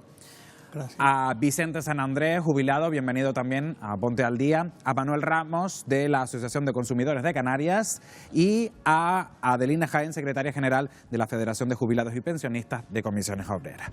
Bienvenidos los cuatro. Antes de empezar con la conversación, un equipo de Ponte al Día ha querido conocer de cerca esas dificultades, esos escollos que a estas alturas de la vida se encuentran nuestros mayores, bueno, pues a la hora de realizar esas gestiones.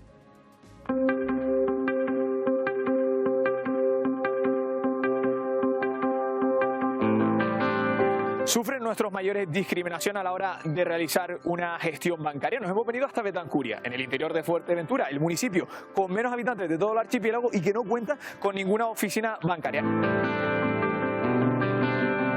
Suerte tengo que las chicas que atienden la oficina aquella pues son amables y me hacen algunas cosas. Cuando no están ellas me tengo que dar con un canto en los dientes. Que no sabemos. No, tú ten en cuenta que de cierta edad para arriba ya somos analfabetos digitales.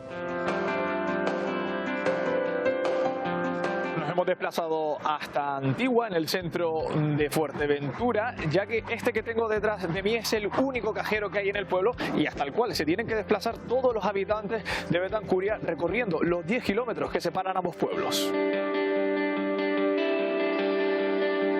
Ricardo es uno de esos vecinos del municipio de Antigua que en caso de tener que utilizar un cajero lo llevaría... Pues mal, Tendría que coger el dinero y ponerlo en mi casa si pudiera. Pero queremos saber qué opinan otros vecinos de este lugar.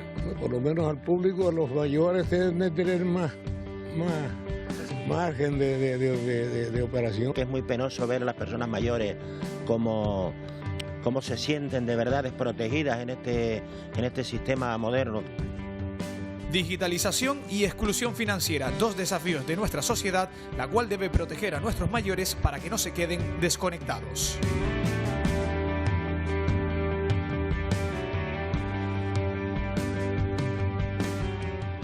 Bueno, pues de eso precisamente vamos a hablar, Roberto. Empiezo contigo. Los mayores han hecho mucha presión para que, bueno, pues para poder que se adapten, por ejemplo, los bancos a sus circunstancias, ¿no? Que se les pueda atender cara a cara. Se ha conseguido algo, pero todavía queda muchísimo por delante, ¿no? Mayor atención directa a esas personas, ¿no? Sí, por supuesto. Se ha conseguido algunas cosas. Hay una asociación a nivel nacional que la dirige el señor San Juan, un médico jubilado, que ha hecho algunas cosas y que también han tenido contactos con el gobierno para reformar algunas cosas. Nosotros desde el Consejo de Mayores hemos hecho una moción institucional para reclamar medidas de fomento de la atención a los mayores y que no solo implica a la banca, sino también al sector público, que también es importante porque nosotros nos encontramos desasistidos en ese sentido, ¿no? En este manifiesto, nosotros en esta moción presentamos una serie de datos, pues los 101.000 millones que se ha dado a la banca para poderla fortalecer y poder sobrevivir, y de ella solo se ha recuperado por parte del gobierno un 14%, lo cual es curioso, ¿no? Y entre ellos estamos nosotros, los mayores, que también aportamos nuestro dinero para soportar esas cantidades. Lo que viene a denunciar que, bueno, se está aportando dinero, pero no se recibe la atención necesaria que equivaldría a ese dinero, perfecto, ¿no? Perfecto. Vicente, no sé si usted, a la hora de realizar gestiones en el banco, en la caja de ahorros, ¿con qué problemas se encuentra? ¿Va acompañado? No, todavía voy solo. Todavía va solo. Sí. ¿Y con qué se encuentra cuando usted va allí? Hay una cosa que se diferencia de lo de hoy a 30 años atrás, por decirlo de alguna manera. Y es lo siguiente, cuando vinieron, antes nosotros íbamos a solicitar dinero, nos atendía quien nos tenía que atender. Luego, cuando vinieron los cajeros automáticos, vinieron tan sencillos que nosotros aprendimos enseguida. Pero parece ser que ese aprendimiento que nosotros ya teníamos desde el principio, la modernización resulta ser que ha sido para nosotros los mayores contraproducente, porque lo que antes yo no necesitaba, que me dijeran lo que tenía que hacer, ahora tengo que decir, por favor, quiero sacar dinero de la caja, por favor, ¿quién me puede ayudar? Pidiendo las cosas así. Cosa que no debe ser, porque debería ser igual o más sencillo todavía para que nosotros no tengamos las dificultades que tenemos. Ser independientes, que no tengan que estar preguntando a la gente cómo poder realizar esas gestiones, ¿no? Sí, pero al ver el panorama de los cajeros, con tantos números, con tantas anotaciones, nosotros no sabemos, yo no sé ni dónde tengo que poner el dedo, ni nada de nada de nada. Por lo cual tengo que estar recurriendo a que, al no llegar, porque antes inclusive, por decir ahora, al no llegar, antes la caja de ahorro, y ahora es la Caixa, mientras estuviera abierto, podíamos nosotros ir a hacer cualquier gestión. Después de que se ha modernizado todo, de tal hora hasta tal hora, y si no para el día siguiente. Eso duele mucho, porque esta sociedad en la que estamos viviendo, nosotros no miramos los sacrificios que había que hacer para que nuestros descendientes no tuvieran las dificultades que nosotros tenemos. Desde luego. Bueno, desde las asociaciones de consumidores entiendo que se hace, bueno, pues presión también, pues a esas oficinas bancarias, a esos bancos para que, bueno, pues que flexibilicen los horarios, intenten ayudar en la medida de lo posible a todo aquel que acude al cajero. ¿Hay respuesta o, bueno, han decidido que toda la atención tiene que ser a través del cajero? La respuesta es escasa, muy escasa. Los bancos quieren evitar la presencia de los clientes en sus sucursales y son disuasorios. Hay operaciones que necesariamente tienen que ser por la caja y no solo de las personas mayores. Los comerciantes tienen que cambiar monedas, los cajeros no admiten monedas ni dan monedas y necesariamente tienen que pasar por la caja. El banco sigue, todas las entidades en general, siguen empeñadas en que nadie pase por sus oficinas y se provocan disfunciones y se provocan faltas de confianza porque ahora se firma sobre una tablet que apenas da tiempo a verla y nadie sabe qué se puede hacer con esa firma. Bueno, y que probablemente no sepan realmente en qué consiste ese dispositivo, ¿no? Pues claro que no, porque además, o sea, apenas da tiempo a leerlo, porque si no, en ese caso se pasa a la pantalla siguiente. Y aquí quien tiene que intervenir también es el Banco de España, que tiene la función reguladora, supervisora, incluso tiene un plan de educación financiera, pero que no se acaba de ver. Hay mucho trabajo pendiente de hacer en ese sentido y los bancos tienen que recuperar la confianza de los clientes que han ido perdiendo y no sin razón. A raíz de lo que decía Vicente, con todo el esfuerzo, con todo el sacrificio, la lucha que han hecho nuestros mayores para que, bueno, pues por poner un ejemplo, estemos las generaciones futuras aquí, ahora se les está pagando con ese trato, se ha perdido por completo ese tú a tú, ese trato cara a cara, ¿verdad? Totalmente. Aparte, o sea, lo que ha dicho el compañero de consumidores, la banca ha reducido mucho el personal que atiende al público. Eso venía ocurriendo, hablamos de los EREs que ha hecho toda la banca española antes de la pandemia, pero claro, la pandemia lo puso en evidencia al no dejar entrar a las personas a las sucursales y ver las colas en la calle.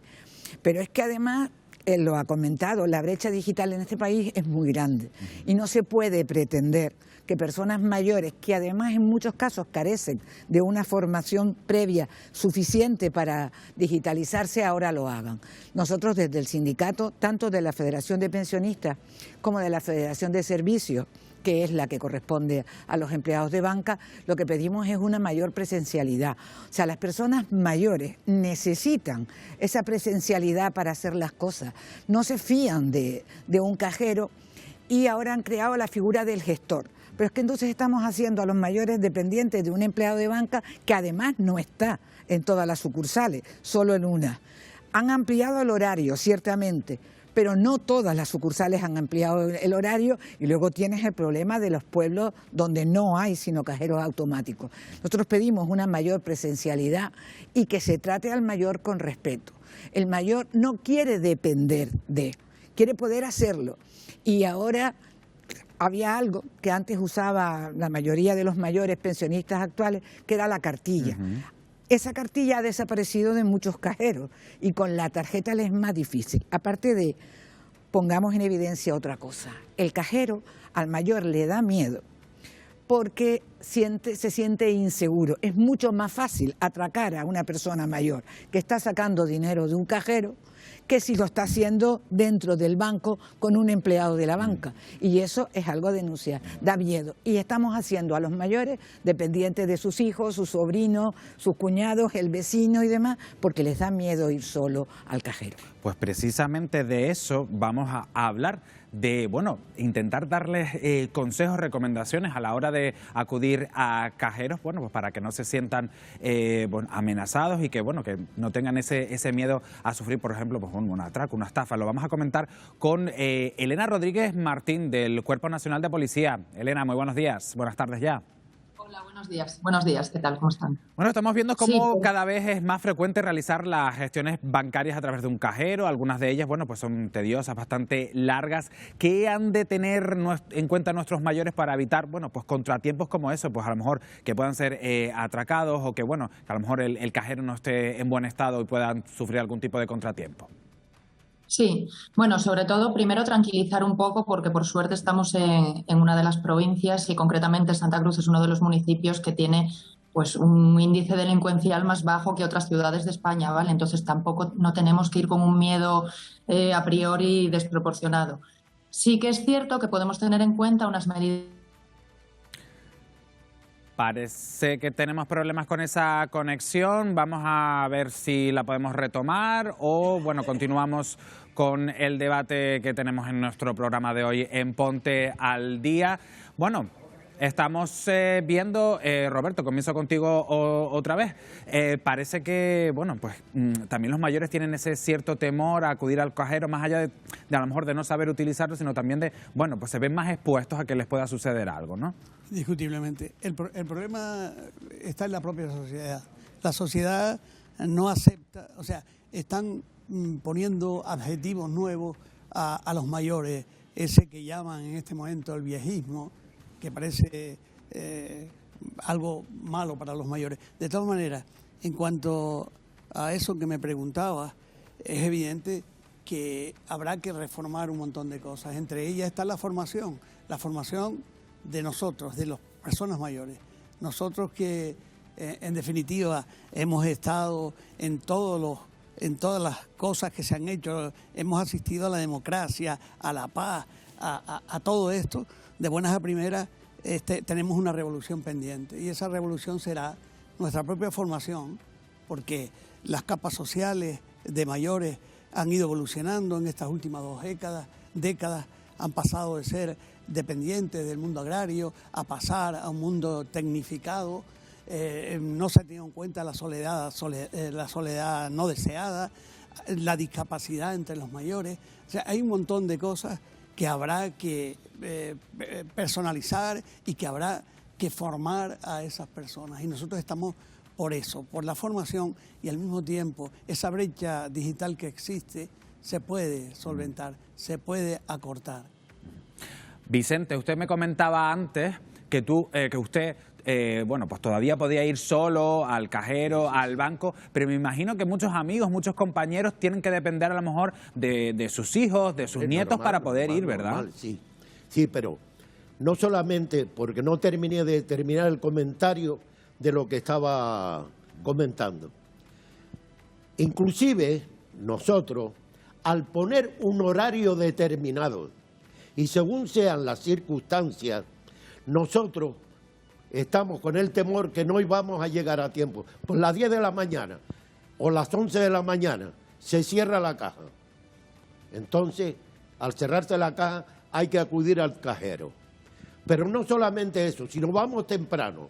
Y hay una cola de personas esperando que le atienda el mostrador, la señora o señorita, quien quiera que sea, lo que nos tiene que atender. Y estamos pegados a las paredes o lo que quiera que sea, y no hay un lugar donde sentarse las personas mayores, donde yo hablo de mí, porque también, según soy yo, sé que también le pasa a los demás. Muchas personas se callan y se aguantan, y cuando van a caminar casi no pueden caminar, de estar de pie y tener que estar ocupando los asientos que están donde están las mesas para atender a las personas, porque hablo de Barranco Grande, donde yo tengo mi cuenta. Antes de la pandemia, teníamos lugar para podernos sentar. Ahora todo eso ha desaparecido, pero las personas seguimos ahí. Y si antes teníamos consideraciones, nos tenían consideraciones para que nos pudiéramos sentar, ¿por qué ahora no? ¿Por qué ahora no? Y entonces yo he entrado y he pedido permiso para poderme sentar en un asiento al lado de un mostrador. Y de la misma manera que como yo, si hubieran 3 o 4, ¿dónde se sientan? Estamos viendo, bueno, pues que quizás a lo mejor, no sé si a raíz de la pandemia o esto viene de atrás, se ha perdido el respeto, la consideración a nuestros mayores, más allá de los bancos y de cualquier otro lugar. ¿Se ha perdido ese respeto? Se han perdido muchas cosas. Se ha perdido la competitividad entre los bancos, se ha perdido la voluntad del servicio y se ha sustituido por un simple afán de negocio, y el hecho de que la banca se haya concentrado y que se haya reducido y que hayan limitado los cajeros solo beneficia a la banca. El Estado fue generoso con la banca. Le dio, como decía Roberto, 101 millones que no ha recuperado y que la inmensa mayoría, como mucho, recuperará el 20%. Sin embargo, ellos no han tenido esa generosidad con la población. Cada vez que se reduce una sucursal bancaria y un cajero, por tanto, que ya deja de estar allí, o cada vez que se quitan los cajeros de las zonas rurales, a los consumidores le cuesta dinero. El consumidor tiene que ir a un cajero de otra entidad que le va a cobrar. Y ahí el Banco de España, la normativa, tiene que obligar a dar servicio en las zonas rurales que lo están perdiendo y que haya variedad de cajeros de diferentes entidades o que reduzcan el cobro por cada cajero, porque eso lo estamos pagando los particulares. El banco está ahorrando en personal, está ahorrando en infraestructuras físicas, está ahorrando el cajero y lo paga el consumidor. Esto no tiene salida, necesita correcciones. Es una problemática que se ha venido denunciando en estos últimos años, la falta de cajeros o de sucursales bancarias en pequeñas poblaciones. Es algo que también ocurre aquí en Canarias, ¿verdad? Sí, sí que ocurre en pequeñas poblaciones o en determinados barrios, sobre todo porque lo que él ha comentado, la fusión. Vamos a hablar claro, la mayoría de los pensionistas tenían sus cuentas corrientes en las cajas de ahorro. La desaparición de las cajas ha afectado a la población mayor mucho y han desaparecido oficinas, con lo cual te tienes que desplazar más. Luego se han creado lo que se llaman las oficinas store, donde puedes hacer un montón de trámites, pero no tienes caja, con lo cual si tu cuenta está allí, te implica que tienes que ir ahí a hacer determinadas gestiones, pero para hacer gestiones de caja, sacar dinero, que a los mayores les gusta sacar su pensión, tienes que ir a otra. Eso complica mucho las cosas, implica gasto.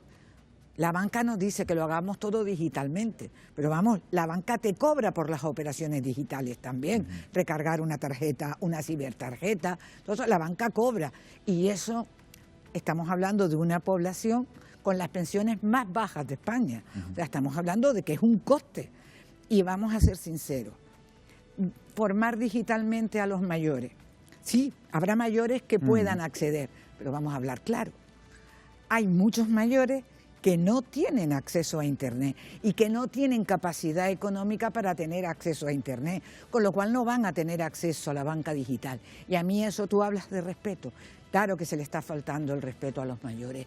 Ver las colas en una sucursal bancaria con la gente mayor de pie no tiene nombre, o sea, no. Desde luego, Roberto, veíamos un poco lo que comentaba, hay una brecha digital muy grande y muy difícil de solucionar. Lo que no se puede es, digamos, quizás, te pregunto, homogeneizar todo, sino, bueno, dar soluciones específicas para cada colectivo, ¿verdad? Sin dudarlo. Tampoco se trata de formar ahora a 10 millones de españoles mayores de 65 años en este tema. No se trata de eso. Se trata de agilizar la fórmula. Vamos a ver, hoy en día, ¿qué persona mayor de 65 años?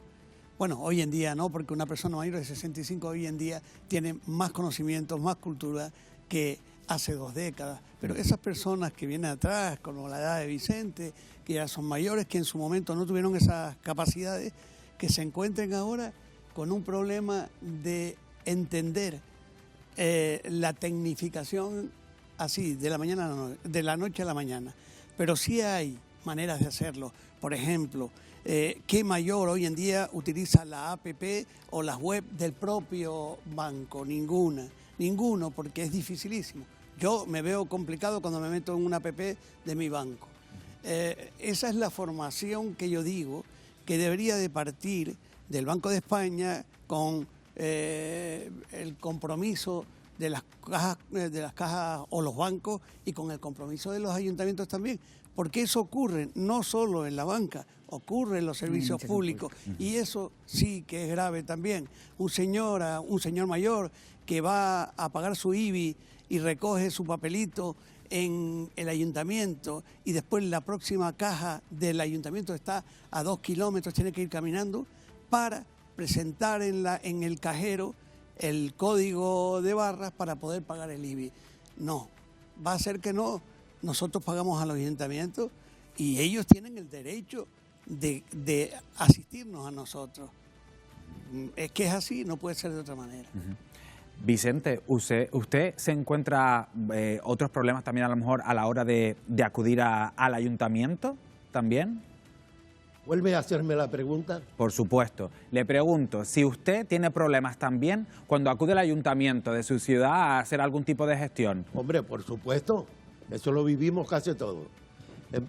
Tenemos un aparcamiento arriba en la laguna. Ese aparcamiento a las 10 de la mañana se acabó. Si yo tengo que ir al ayuntamiento, tengo que estar ocupando a otra persona para que me lleve o coger un taxi pudiendo ir con mi coche.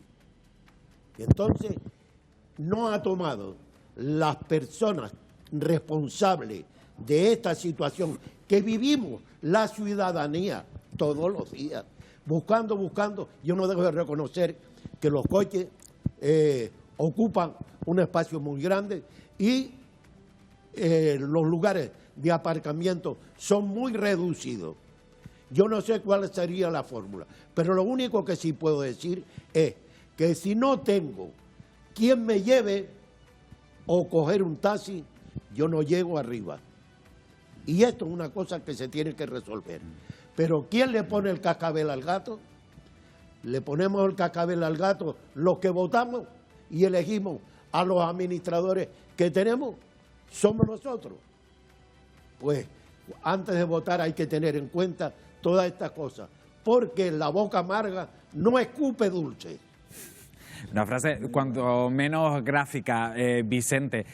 Hablábamos de esos problemas que se encuentran nuestros mayores en los bancos. También estábamos escuchando el testimonio de Vicente, también pues ciertos problemas cuando van a realizar algún tipo de gestiones en los ayuntamientos. Pero hablamos ahora de una cuestión que además también viene relacionada con las fechas en las que estamos, la declaración de la renta. Y es que precisamente se ha conseguido que esa declaración se pueda presentar de forma presencial a través de una denuncia que hubo para evitar que no fuese solo que se entregase de forma telemática, ¿no? Eso un pequeño avance también para ayudar a los mayores, ¿no?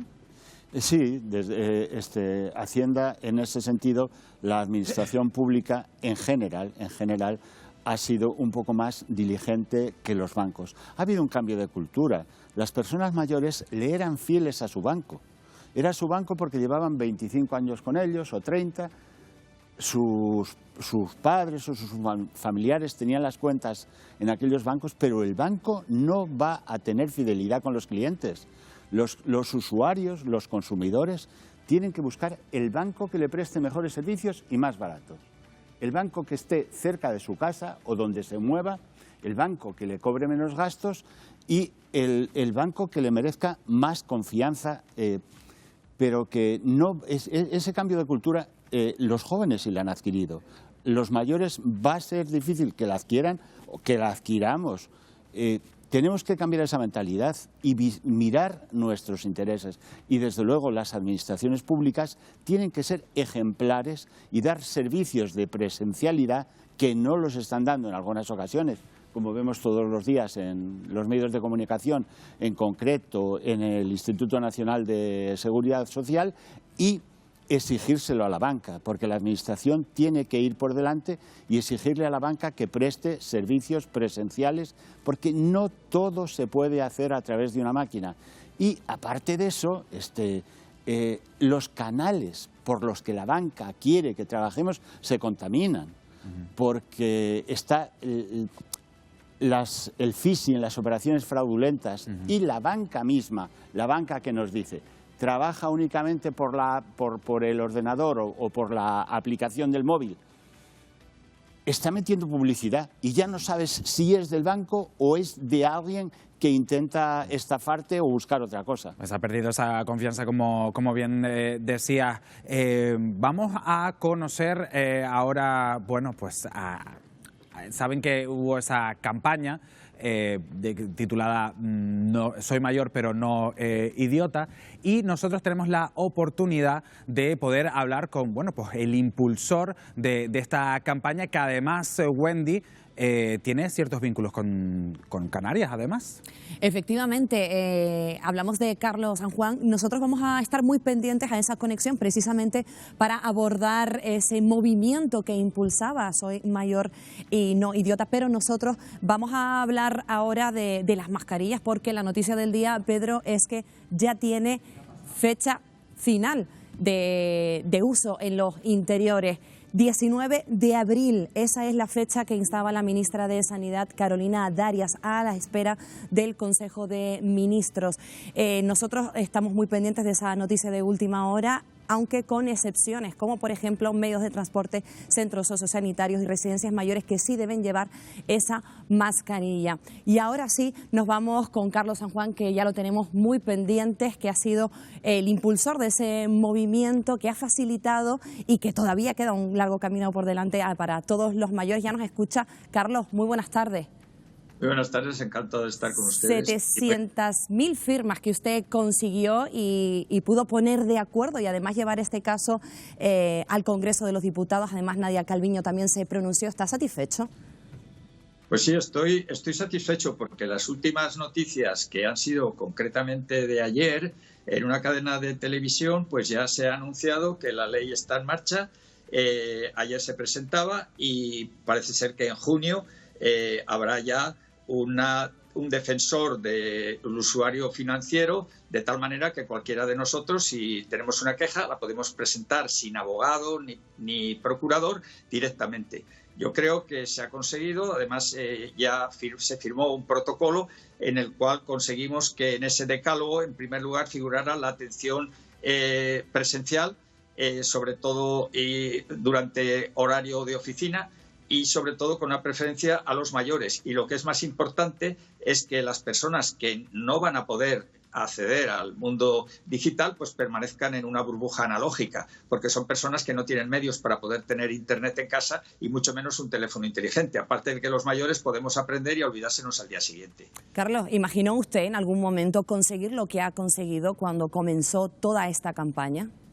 No, para nada, para nada. Además me etiquetaron de Don Quijote, de que me iba a llevar un disgusto, nada. Yo recogí 102 firmas, eso sí, lo que le puedo decir es que mi lema ha sido siempre el considerar que esto sí que es mi problema, ayudar a los demás. A lo largo de toda mi vida profesional he tenido mucho contacto con los mayores y siempre les he dado un plus más, además de la profesionalidad, del humanismo. Yo no me imaginaba esto, recogí 102 firmas y afortunadamente pues la plataforma y todos ustedes han formado un gran equipo. Yo no paro de agradecerlo. Los medios de comunicación han sido decisivos, porque no solo han prestado profesionalidad, sino que han prestado empatía, han puesto ese plus que notamos los mayores, y entre todos hemos formado un gran equipo, sin politización, sin violencia, sin judicialización, y esto pues yo creo que sobre un terreno ya muy abonado pues ha conseguido hacerse oír en la administración y también la banca. Yo creo que han respondido todos humana y adecuadamente. Falta camino en la administración, falta camino en la sanidad, pero en la banca yo lo veo con optimismo. Por ejemplo, hablando de la administración pública, que sigue manteniendo las citas previas a través de Internet, ¿sigue en la lucha para que al menos se haga de forma telefónica o presencial? Pues mire, yo pienso, ayer se lo decía en un programa de radio de Canarias, a las cuales les mando un abrazo porque estoy muy vinculado con Santa Cruz de Tenerife. Entonces, el tema es que yo les decía que yo ya yo creo que yo me tengo que retirar, pero verdaderamente hace falta un impulso tanto para la administración como, lo que me da mucho miedo, la telemedicina. La telemedicina le tengo pavor. Es decir, que nos atiendan los médicos por teléfono teléfono o por Skype o por Zoom, esto no podemos. La atención tiene que ser personal, humana.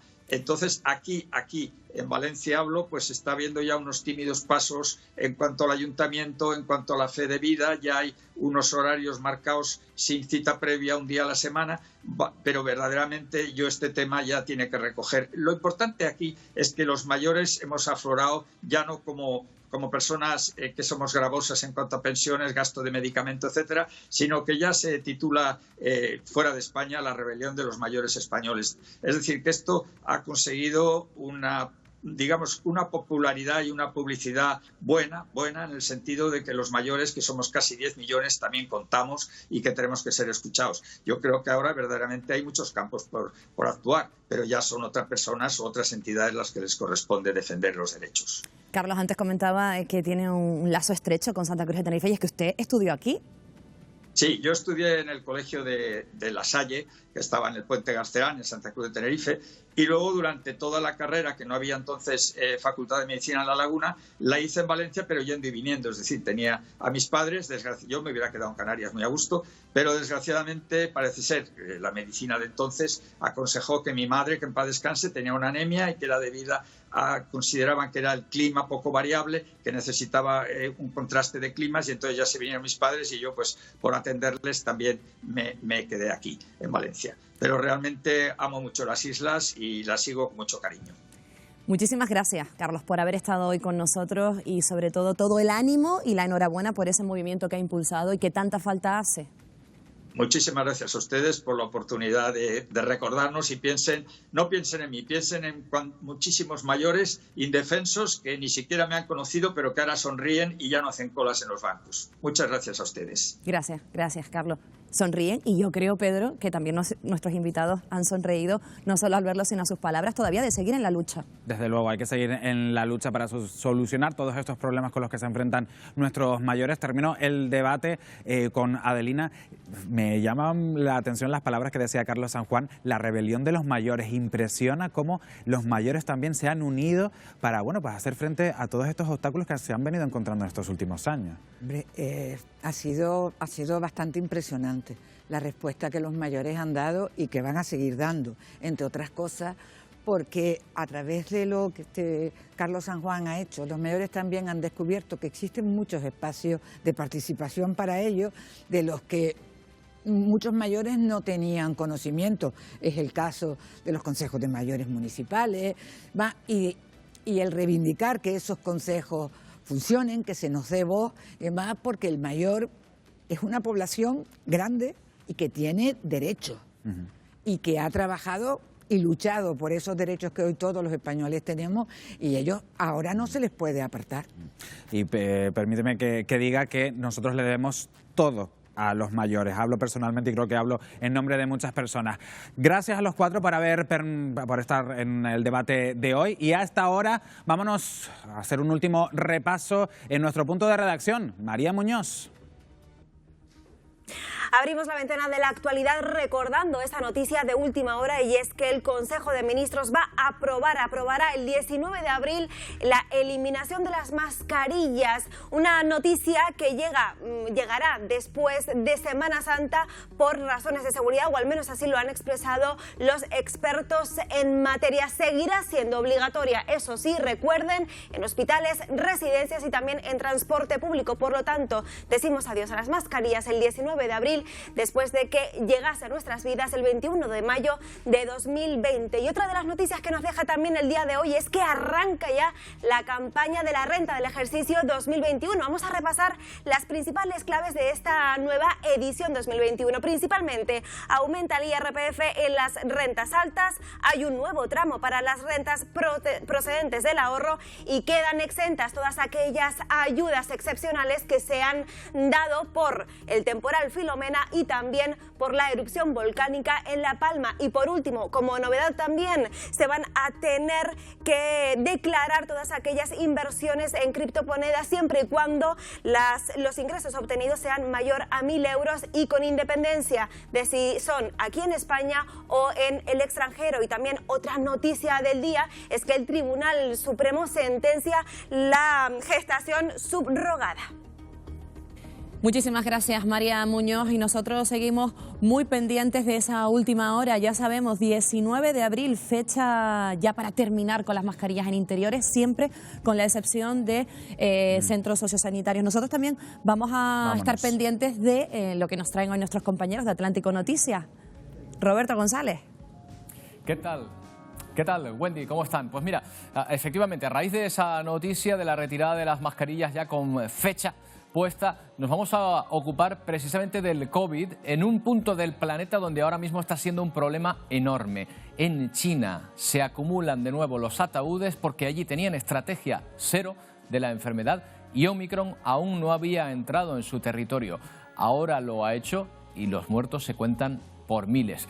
Y también destacamos la economía en esta jornada después de que el Banco de España haya actualizado las previsiones y tendido a la baja con las que hacía el gobierno. Vamos a hablar con un experto para saber qué significa lo de la inflación sostenida y en qué se va a traducir esta situación en nuestro bolsillo. En un momento. Gracias, Roberto. Estamos con ustedes ya en Atlántico Noticias. Nosotros ya pues terminamos nuestro programa de hoy, Wendy, pero mañana tenemos una cita nuevamente aquí en Televisión volvemos Canaria. a pasar lista. Mañana volvemos a pasar lista a las 11 de la mañana. Que tengan ustedes una muy buena tarde y que sean felices. Pasen buena tarde. Adiós.